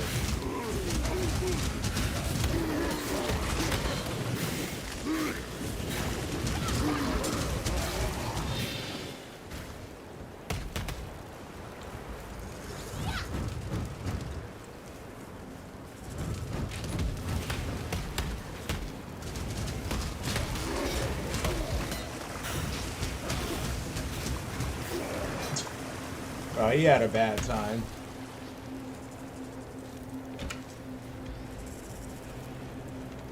Keep moving forward. There's more victims ahead of our time.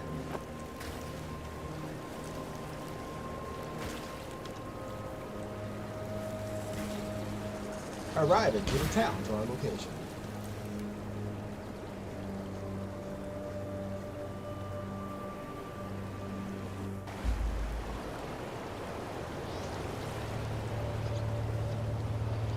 Would just make life complicated.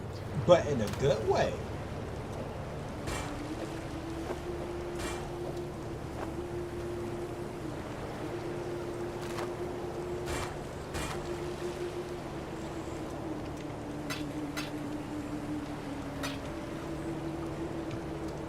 Throw you in here.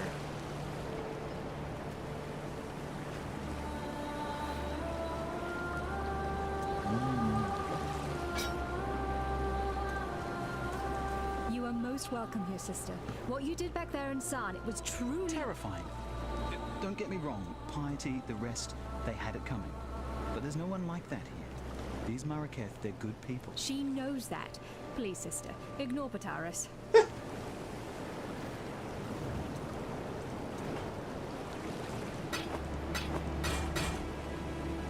Bye.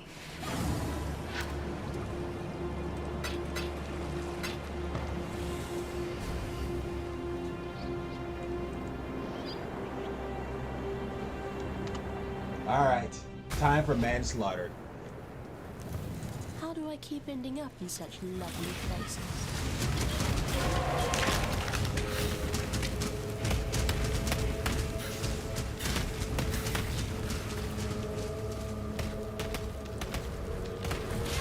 Why am I summoning them when I just use a totem?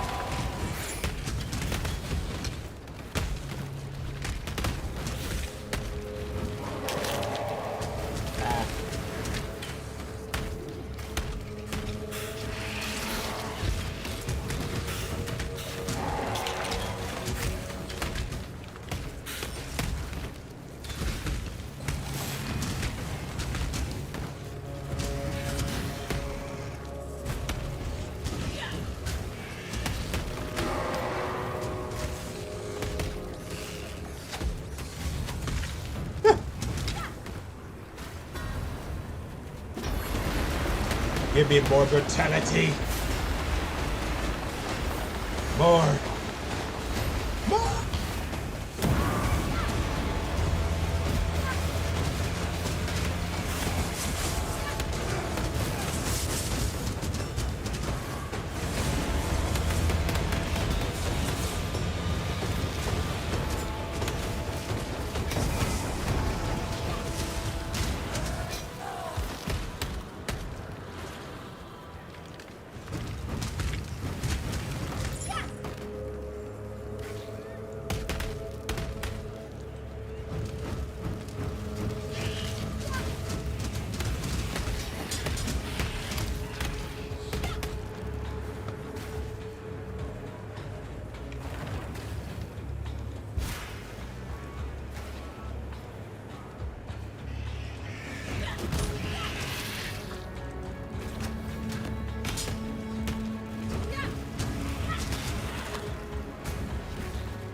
Yeah, boy.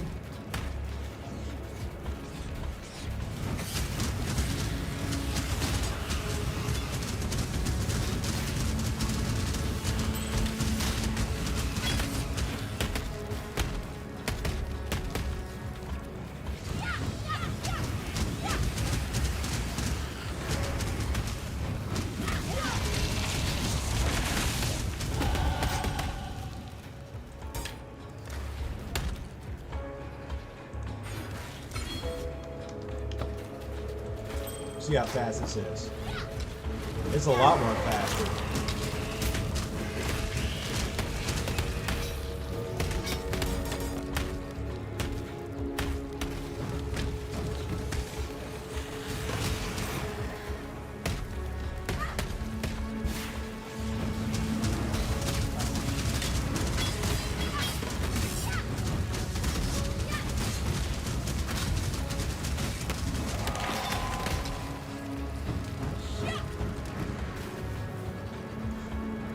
Easy.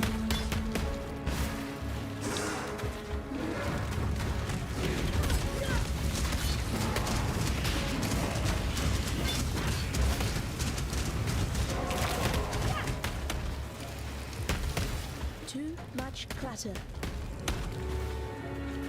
I wonder if this will slow them down. It does.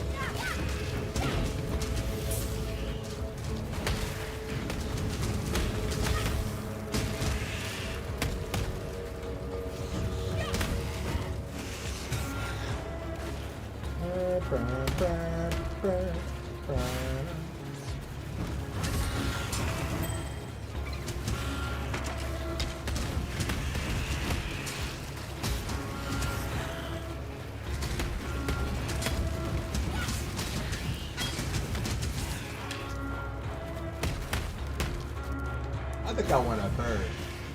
Come on, my little bird, fly. You're so fast. Very ferocious, too.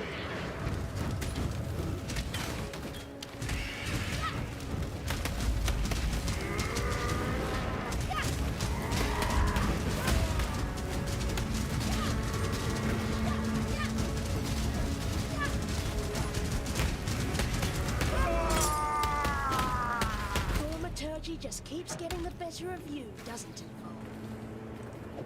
He never learns. Not even in the slightest. Not even in his last moments. He never learns.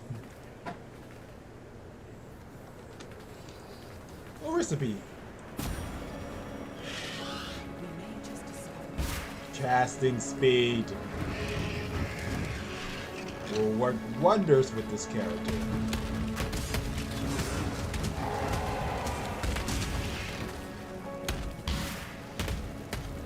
That being said, I probably should focus on getting casting speed buffs.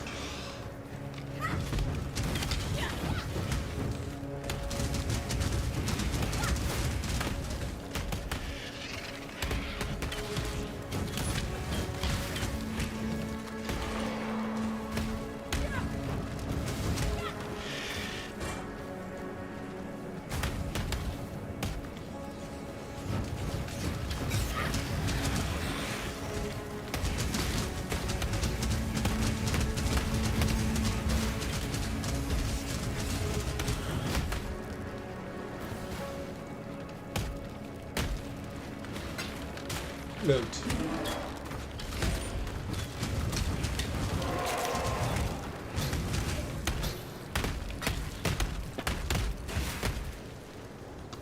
This is gonna be one of those builds. The type of builds that bend the enemies over. Have its way like Burger King.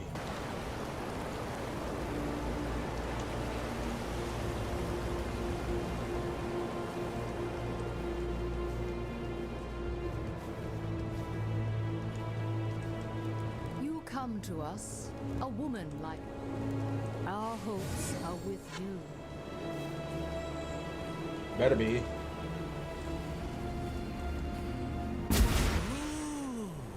Look at that. Look at that cape. Now that's a cape. Yes. Skyrider approval.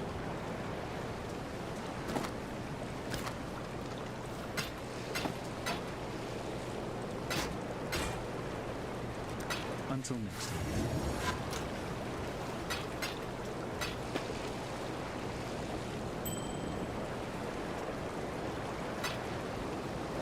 Running low on the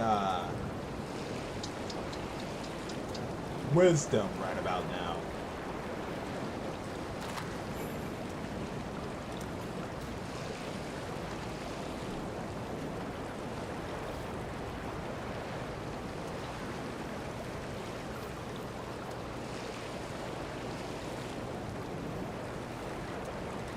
Sure. Yes? Yes. Yes. Good luck.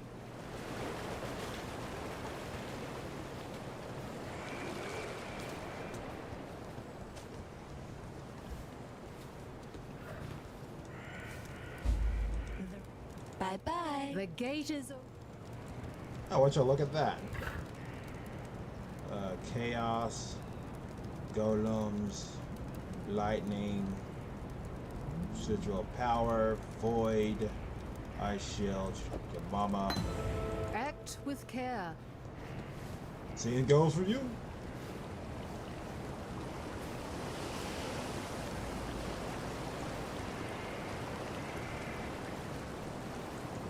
Yes. Not gonna lie, guys, I do feel a little squeezy right about now. But you guys have no idea what I'm talking about. Good. I prefer you not to know.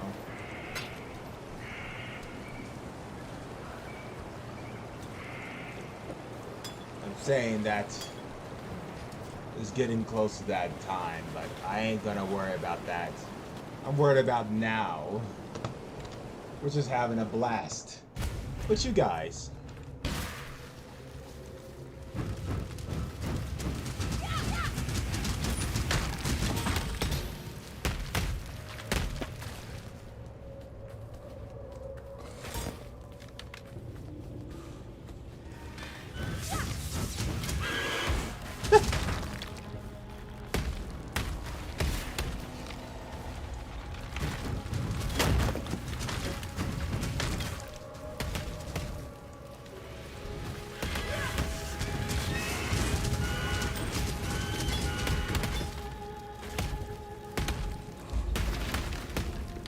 Another good find.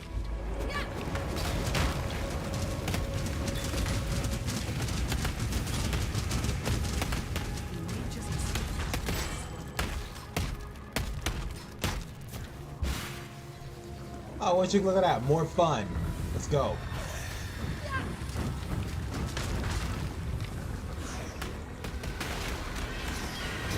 This'll do nicely, Exile. Aww.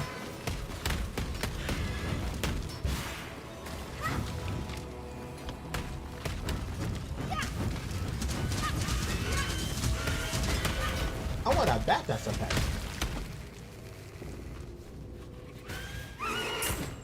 Awesome. Scream at them, my little bat creature. Scream at them.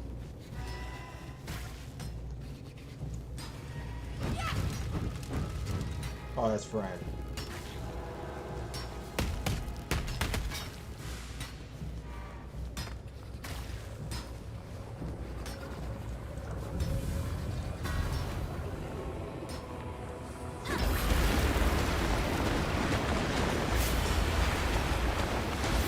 The power!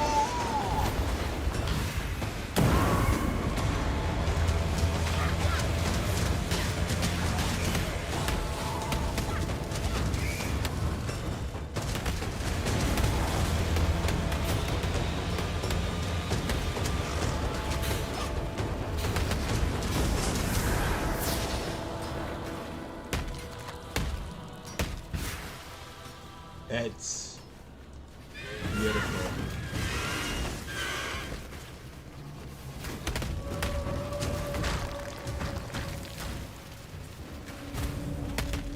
Throw your fire, my little dude.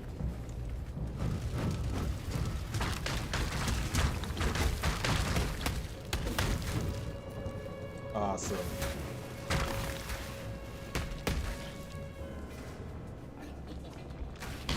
Yes, it's very hilarious.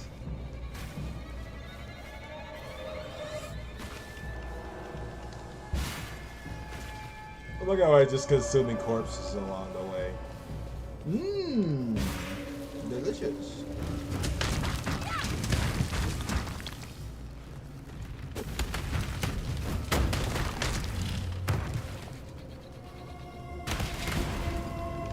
This'll do nicely, Exile.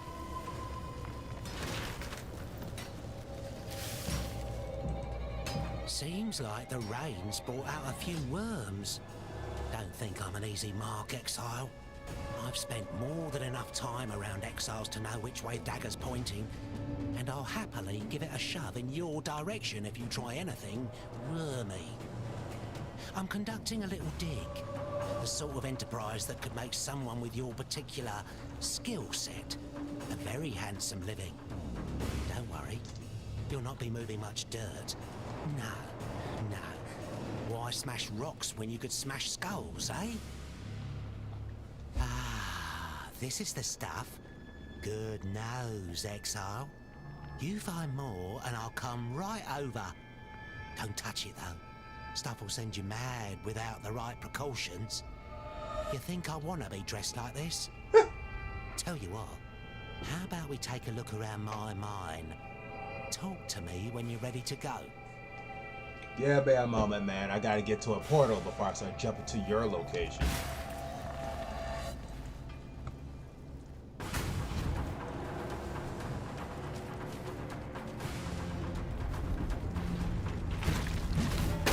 Holy shit, it's actually shaking. I think it likes me.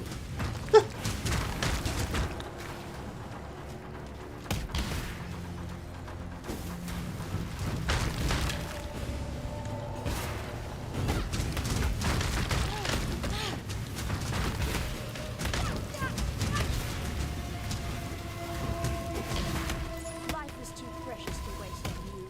I'm telling you.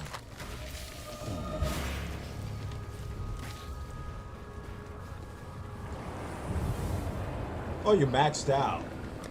Oh, that's not fun. Hey, did you morons drop the weapon?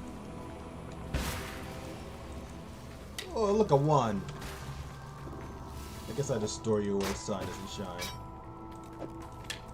Hey, do you take 1s? The one particularly in my pocket?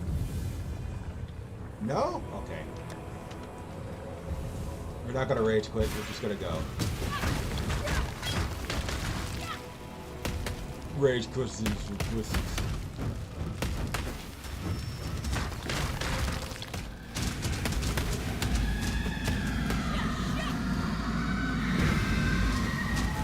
There's so many more trapped spirits in this place. I can feel them. In my bones. To make my system roll.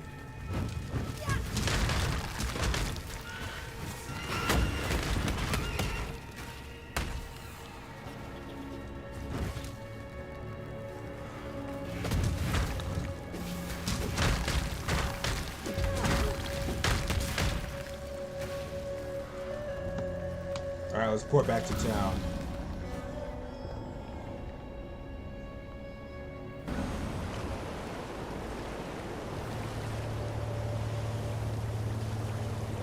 I am Tasuni, he who peers into the gloom, who hears the black hearts that thunder within the mountain deep. If you seek enlightenment, find a torch. If you seek to understand the nightmare, I can help feel your way through the darkness. I stare into the eyes of madness, Witch. I see a hunger for power that nightmare would most generously satiate, should you choose to ask it. I felt it, saw it, the storm of her release. Our red Sakema is free to mingle once more with the red earth of her birthplace. Deseret was the howling wind, the lash and bite of the driving dust. Our wild Visteria is weakened by her absence no longer. You've done yourself proud today, Exile. Righted a wrong that we Monarcheth have borne for far too long. And of course, as promised, you shall be rewarded. Of course. Of course.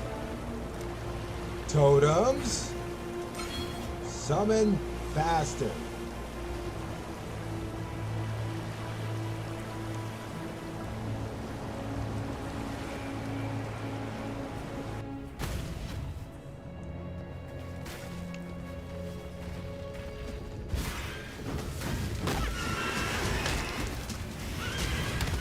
Also, there's like a question mark over there.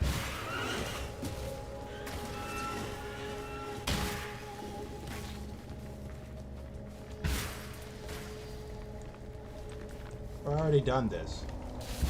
I guess it's just bugged out or something.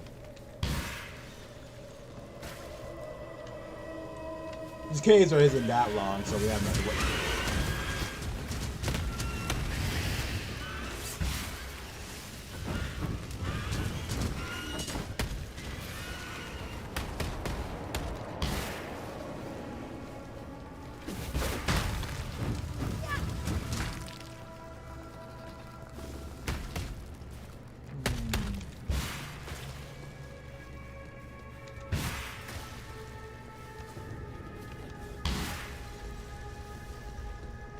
So I've been playing some Lost Epoca again today.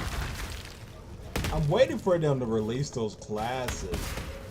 I want to be a fucking person that throw things at people like an angry kitchen wife with the archer. I want that. Not before. But the devs of Lost Epoca has just been not saying anything. Okay, you little fucking shit lords. You need to fuck off, you little shits.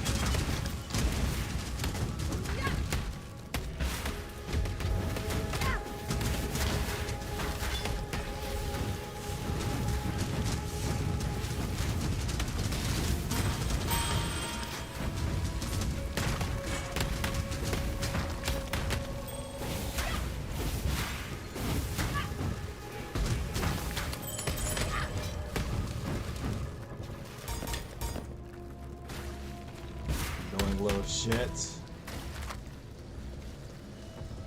I think they are.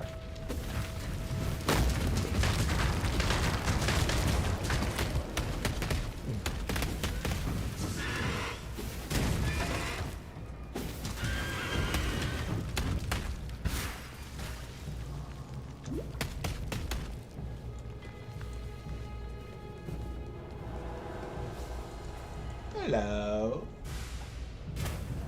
More casting speed for my dear totems. Hot damn.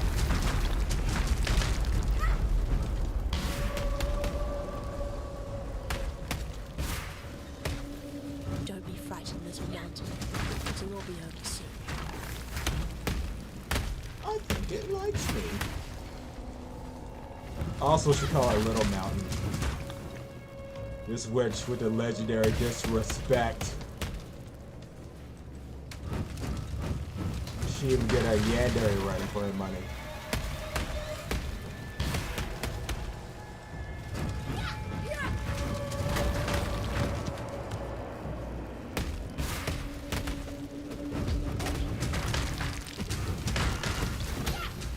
The disrespect.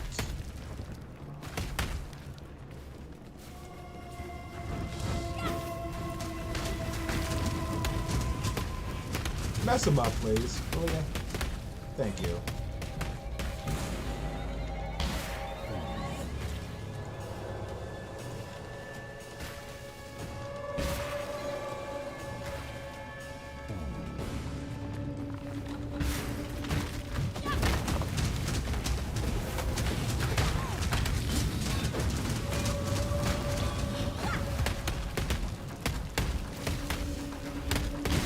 You guys were foolish to fight against me.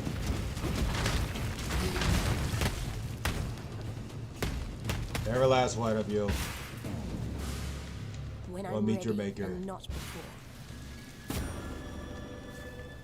That's impressive. You know what else is impressive? You know, not a cockroach.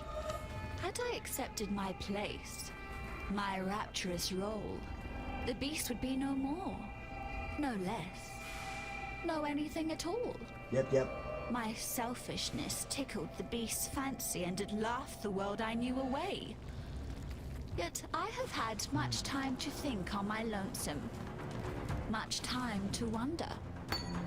Why Wonder if the Rapture really needs to eat a gem queen. Maybe something else will get its catastrophic juices slavering.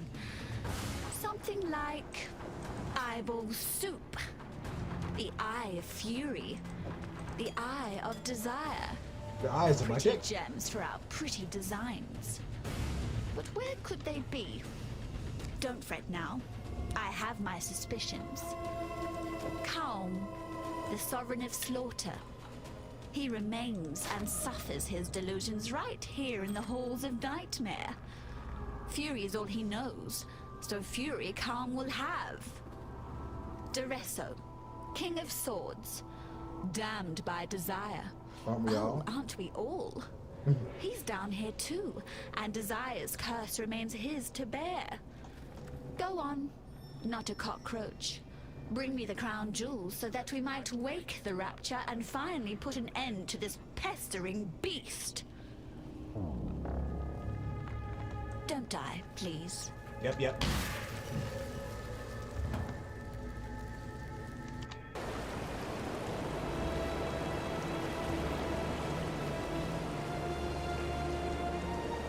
What can we do for you?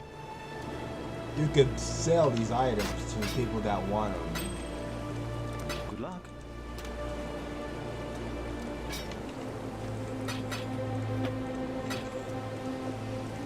That's better.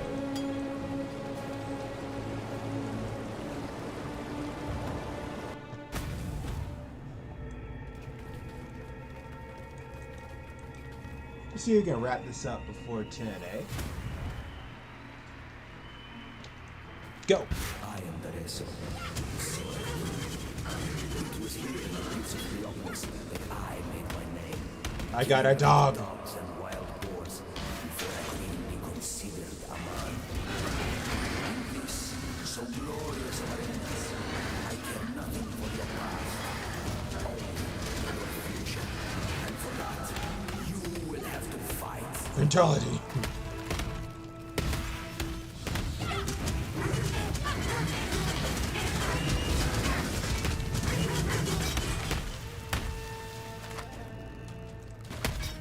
Look at that.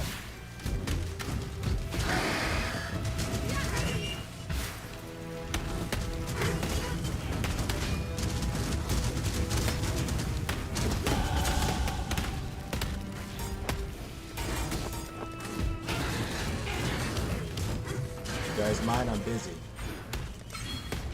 Oh, yes.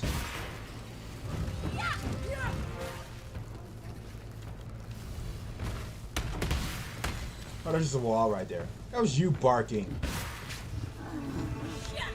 When I'm ready, and not before.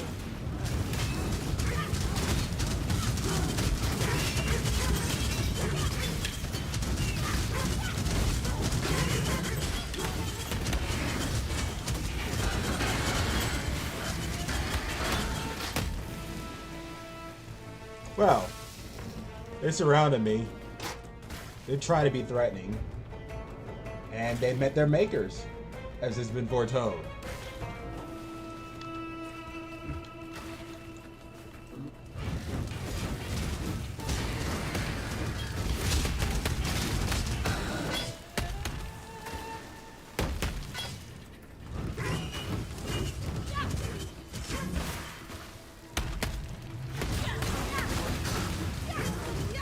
I'm about to level again. Look at that.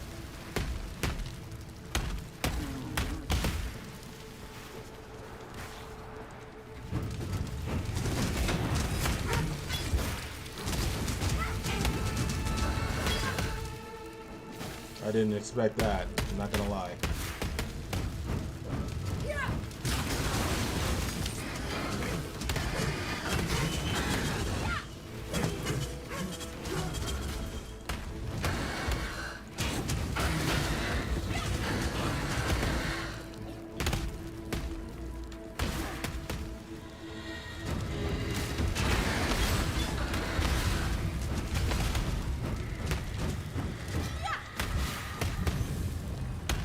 That's right. Sit yourself down. Too much clutter.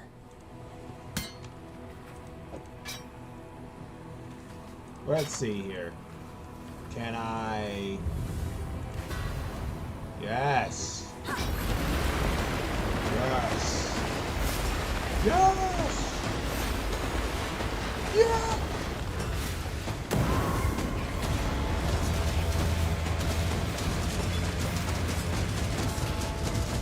Ow.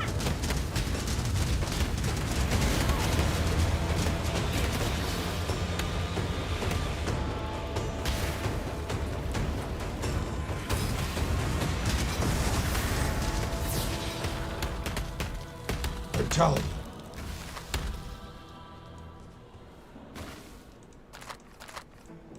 This should be fun.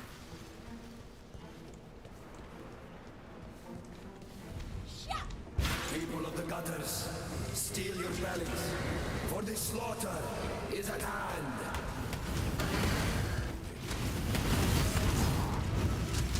What if I kill somebody? That's supposed to be terrifying. Performance challenge. Yet but cool and stinking flop. Or simply an audition. Let us see how you fare in the grand arena of Theopolis. Of Theopolis. The power of delusions. They're quite fascinating. A lot of people nowadays suffer from delusions. Not gonna name those people, but they know who they are. Oh my god.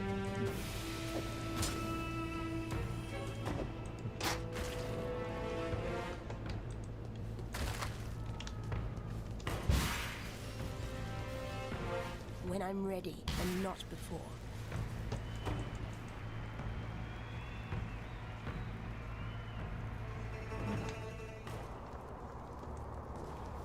Welcome to the grand arena of Theopolis. It is here that I first laid eyes upon my 2 through 4 stops. my lady fair. It is our inspiration that defines us. What do you fight for, gladiator? Hundreds of warriors tried to lay claim to the same title as I, but I defeated all. Victory goes not to the able, but to the ambitious. Pretty much.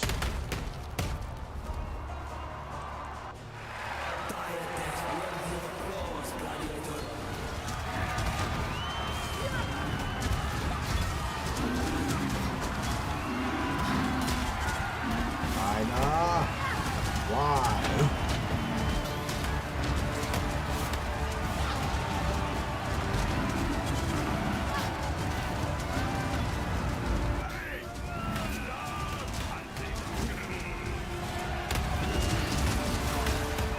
Alright, let's look.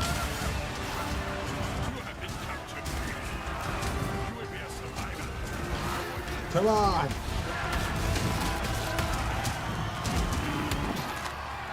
I see my future opponent has shown itself.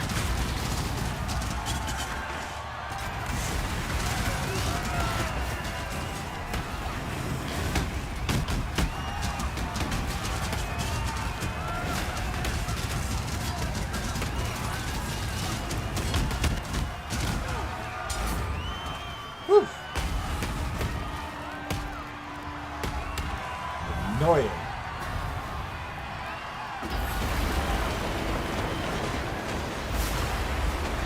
Give me brutality.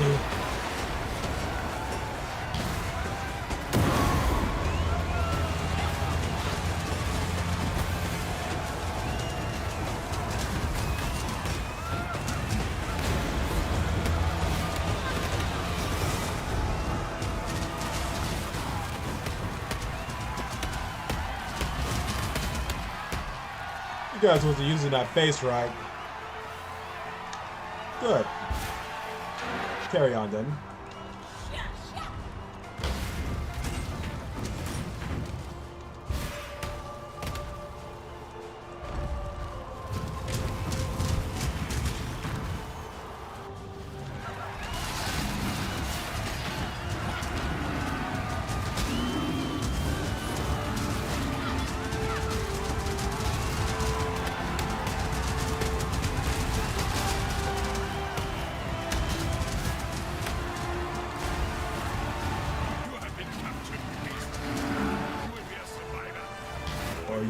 Ooh.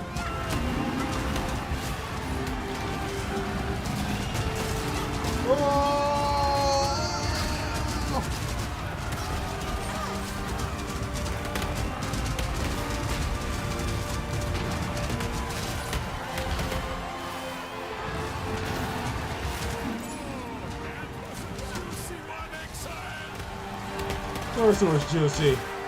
Alright, let's get the juiciest ones.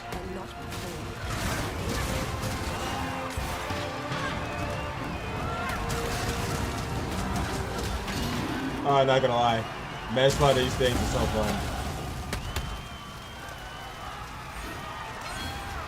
Yeah, we're grabbing 30%.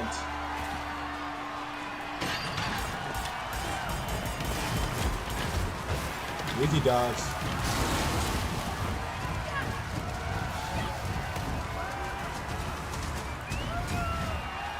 Sucks to be you.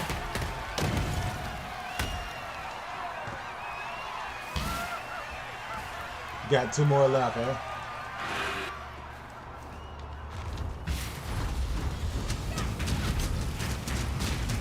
How annoyingly awesome.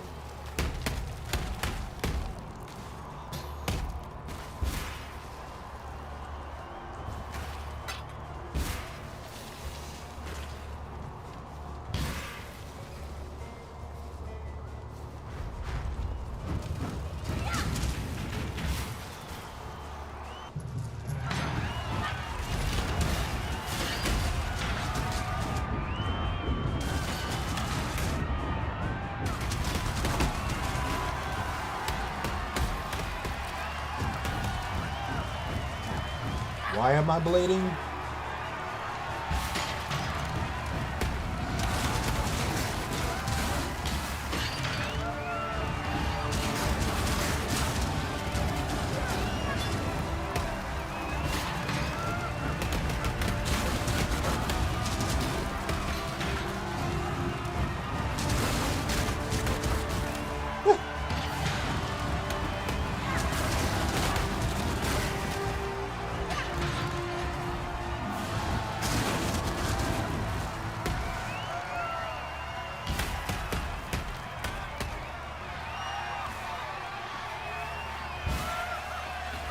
We gotta get 2 more.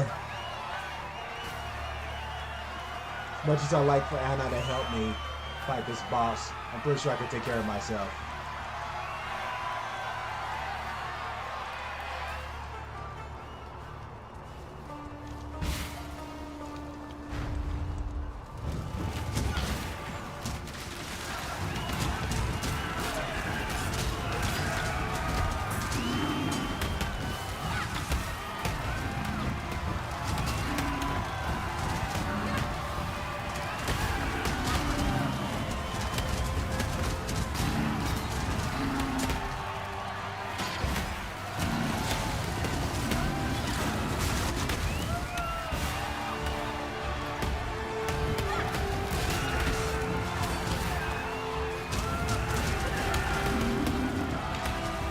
Hello there, big guy.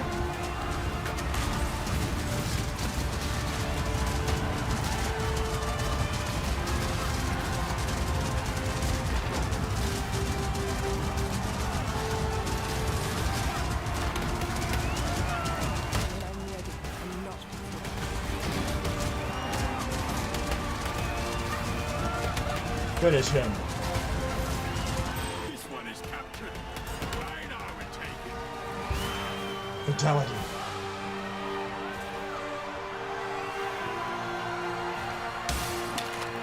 Now, where's the other one?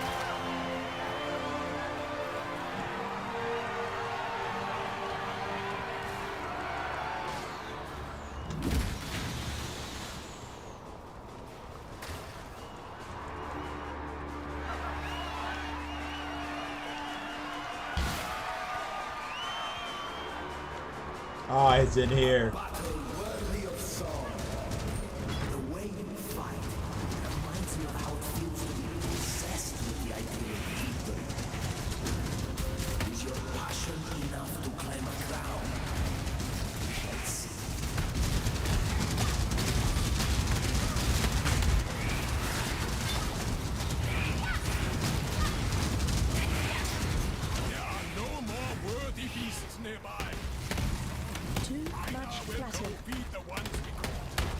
Yeah, I hear you, I know. You go do that. Well, I got Bigfoot on my side. A king of swords is nothing. He cannot defend his crown. For honor! Yeah, for honor.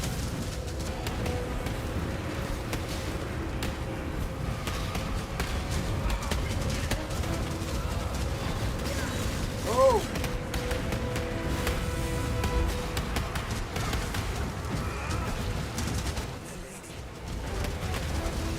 What? I can't move.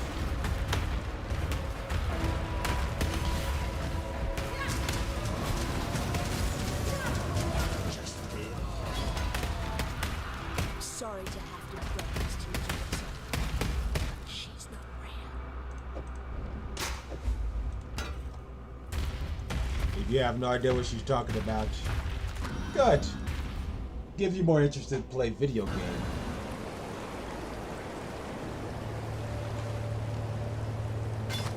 Plus, Path to Exile 2 is around this corner, so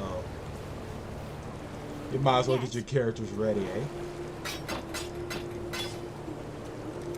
Until next time.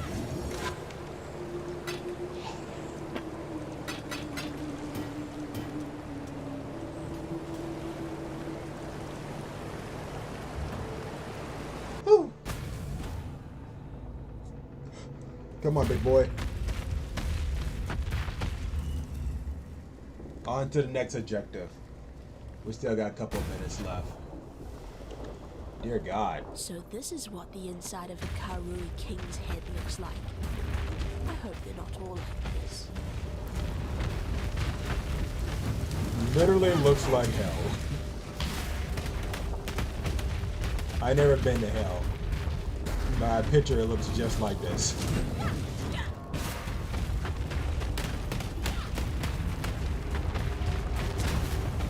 As he just vibrating the motherfucking screen. When I'm ready and not before. We gotta admit, that looks absolutely traumatizing.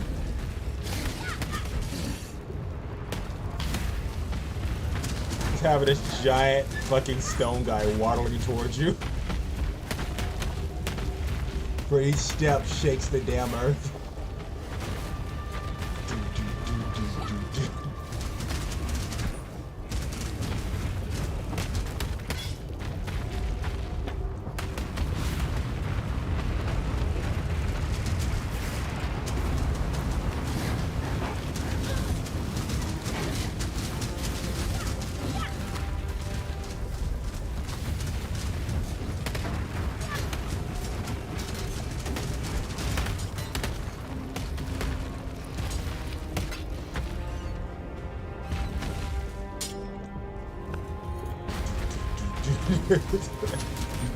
Absolutely traumatizing. I don't care what anybody says.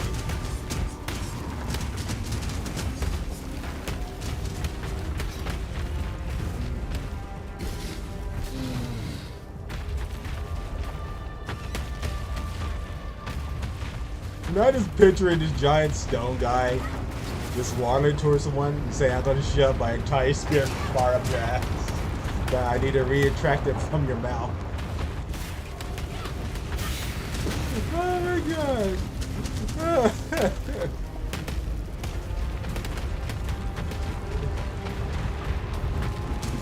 Oh, someone should do an animation of that.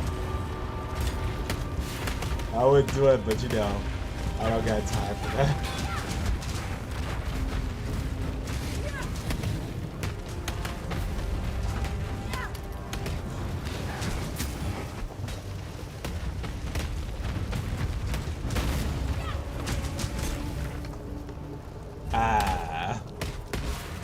No, he doesn't do a lot of damage, but you know.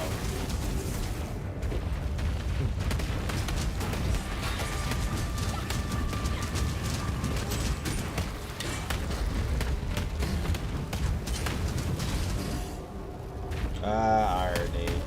Am I right?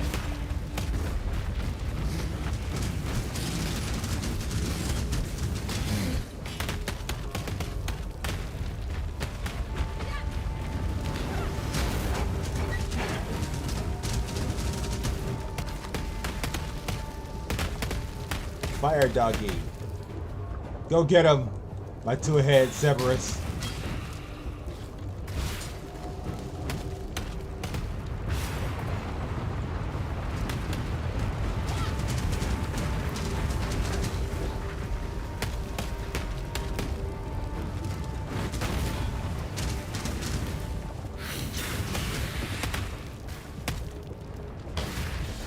You think I'll be terrified?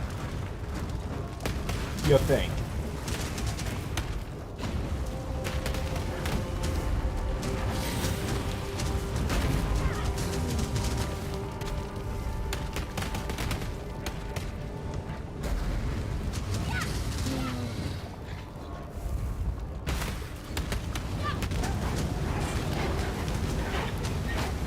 Nice firewall.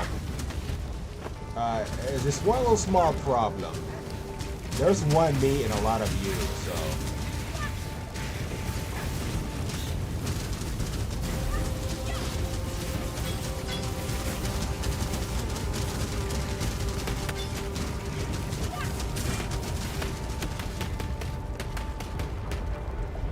Fatality.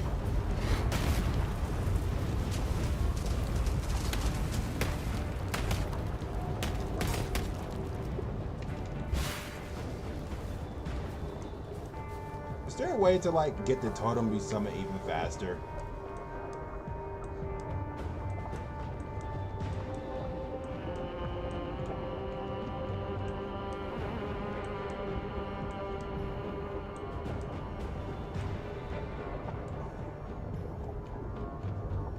Damage over time multiplier. Sounds fun.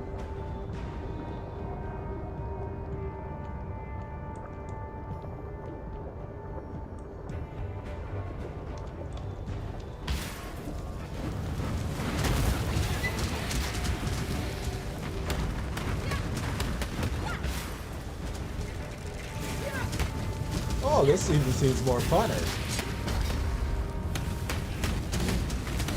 Oh boy. You got the buzz killers.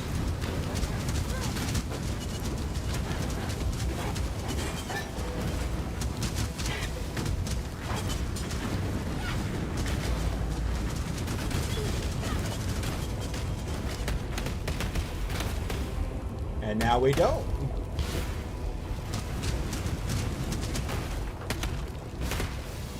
Poor guy. All thing he wanted to do was prove a point. And now his spine matches his face.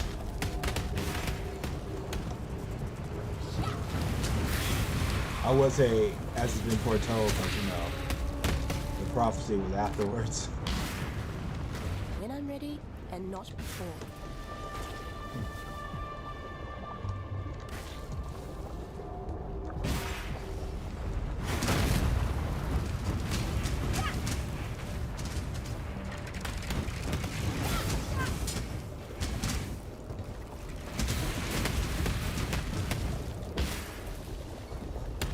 Yeah, boy.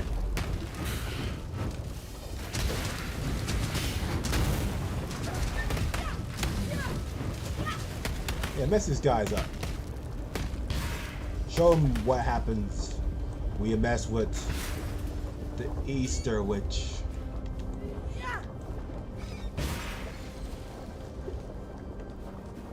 But look at that. I think we're gonna reach through this in no time.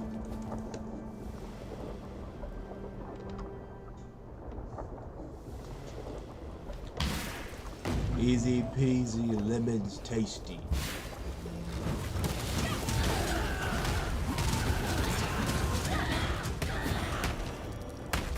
Just like these eggs got blown up all over the enemy's faces. Ruby flask.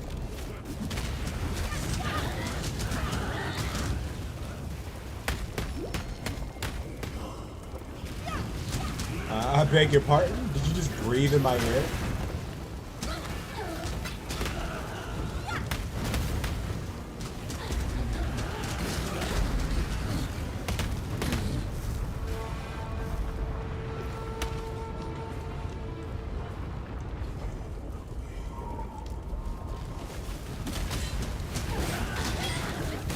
Hello, ladies.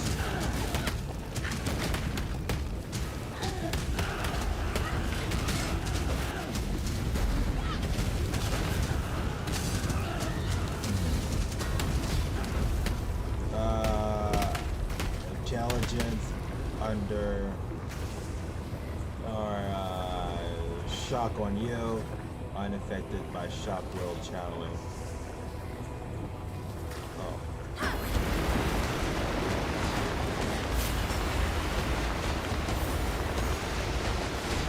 Still brutality though.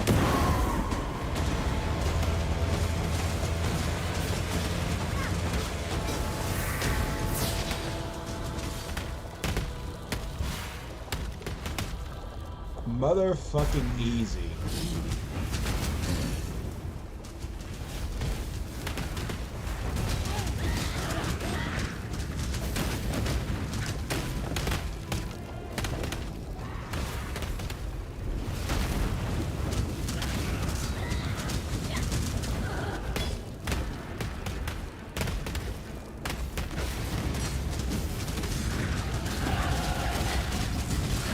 Hello, level.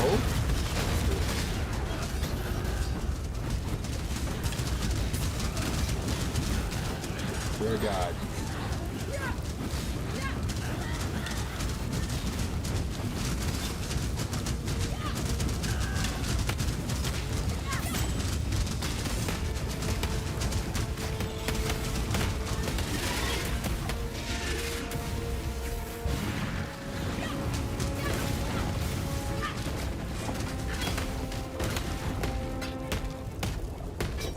Okay.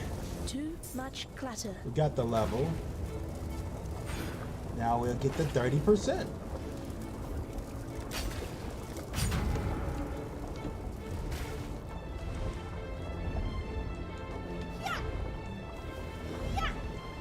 There we go.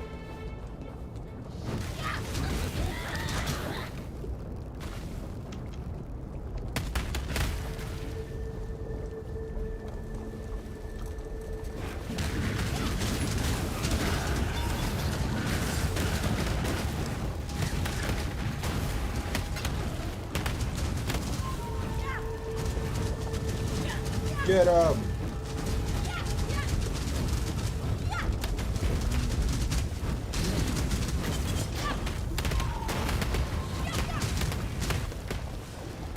Let it just blow up randomly.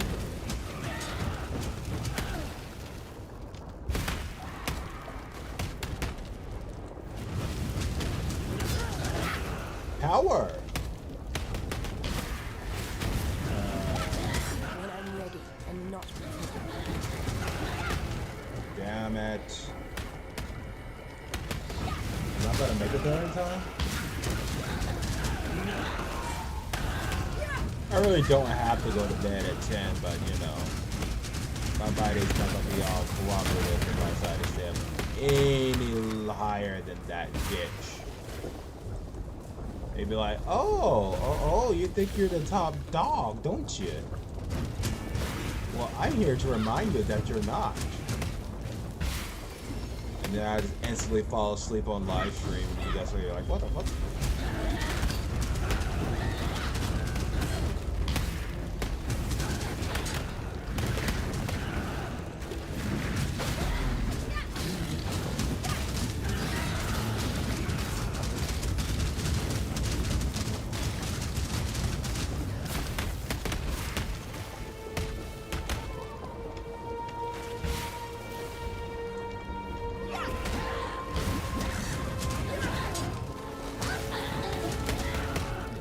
Burn for your sins.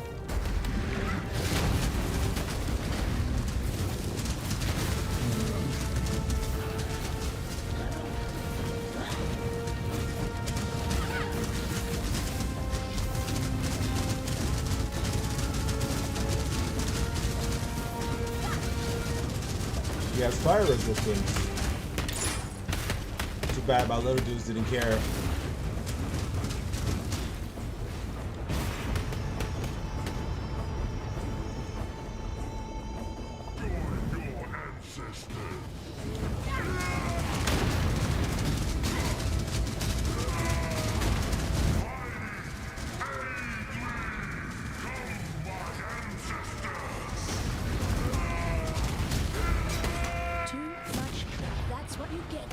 losing your temper, Carl. He gets what he deserves. He cried like a bitch, and now he died like one. End of his story. Who's next?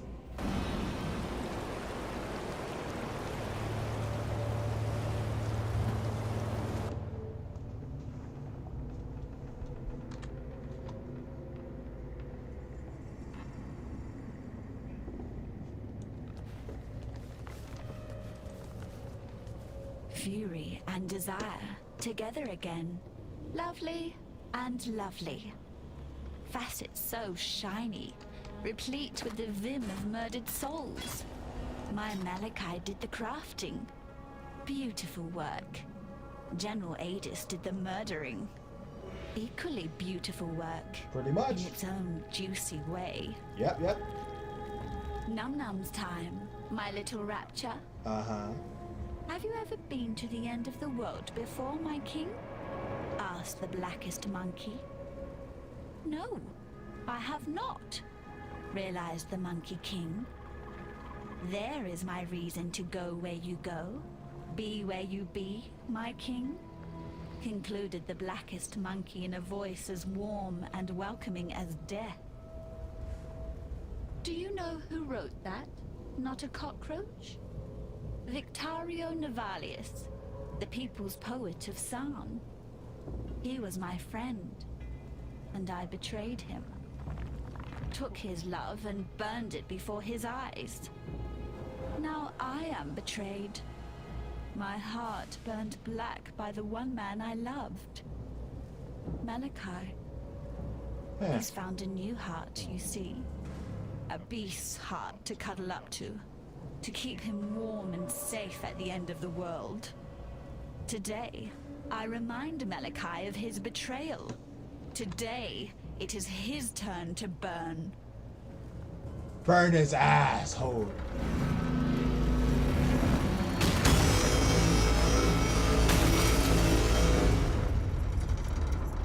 Your power's gone. Malachi's devices. His creations. He loved them all. Not me.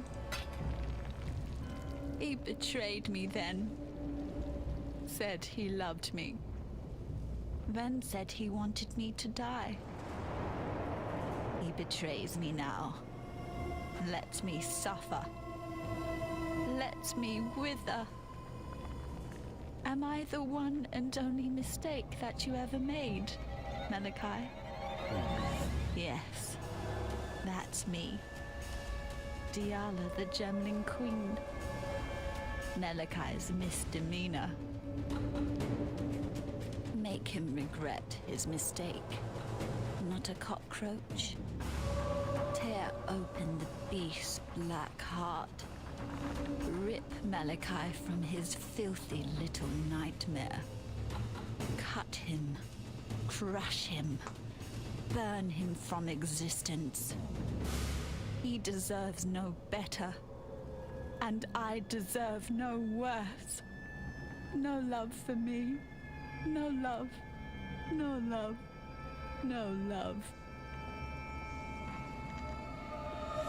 I will gladly make this guy eat his own entrails by also gouging out his eyes with a toothpick. But unfortunately, I can't do that right about now. What is that in your eyes? That glistening, that softness? Is that pity? It just depends. Take those pitying eyes away before I pluck them from your face. Okay. I need but one thing from you now. Malachi. Dead. Take this. I've given everything else to him. My youth and beauty. My body and mind. My heart. And at last, the only thing he ever gave to me in return. My gemling power. This is all I have left.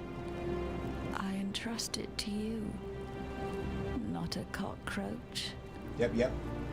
Malachi taught me not to trust anyone. It is time to forget everything that Malachi taught me. You sound like me mentioning the knowledge my mother taught me. It's about high time I start forgetting what she taught me.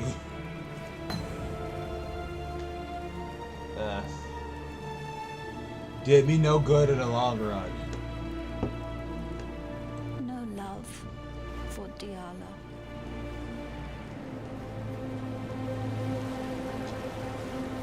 Zero. Yes?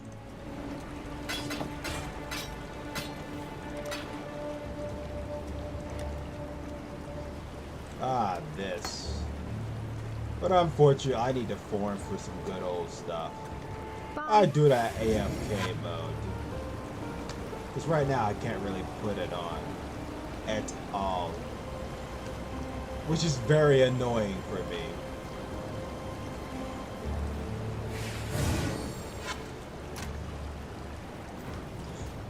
But for now,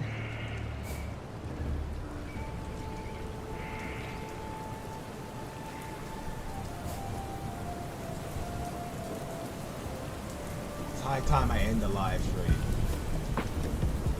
As much as I would like to continue on talking about this, playing video games that also doing manslaughter and such, it's about high time the Storm Dimension call off. And this little sparky little hibbly old broken blade gets you to sleep. So until then, this has been another day with your friendly neighborhood story. So if you're on YouTube, subscribe at your own free will. Hit the like button, let me know I'm doing a good job. Hit the bell button to be notified when I make this video or live stream.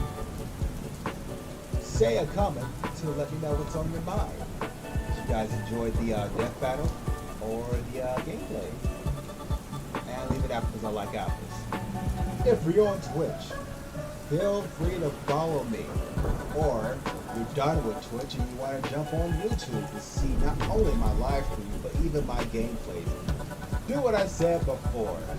But we also have gameplays of Psychonauts, Psychonauts 2, and everybody's most favorite Dead Space games. You can watch those when I get ready for tomorrow live stream, eh? Also, people on YouTube, if you want sound alerts, feel free to jump over here on Twitch and follow me. I heard the larger your follow your base is, the more sound alerts you can add. Because right now I can't really add anything. But till then, Skyrider Infinity out. Take care of yourselves out there.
think it's getting close to the end of the song. I think I've just wrapped it up.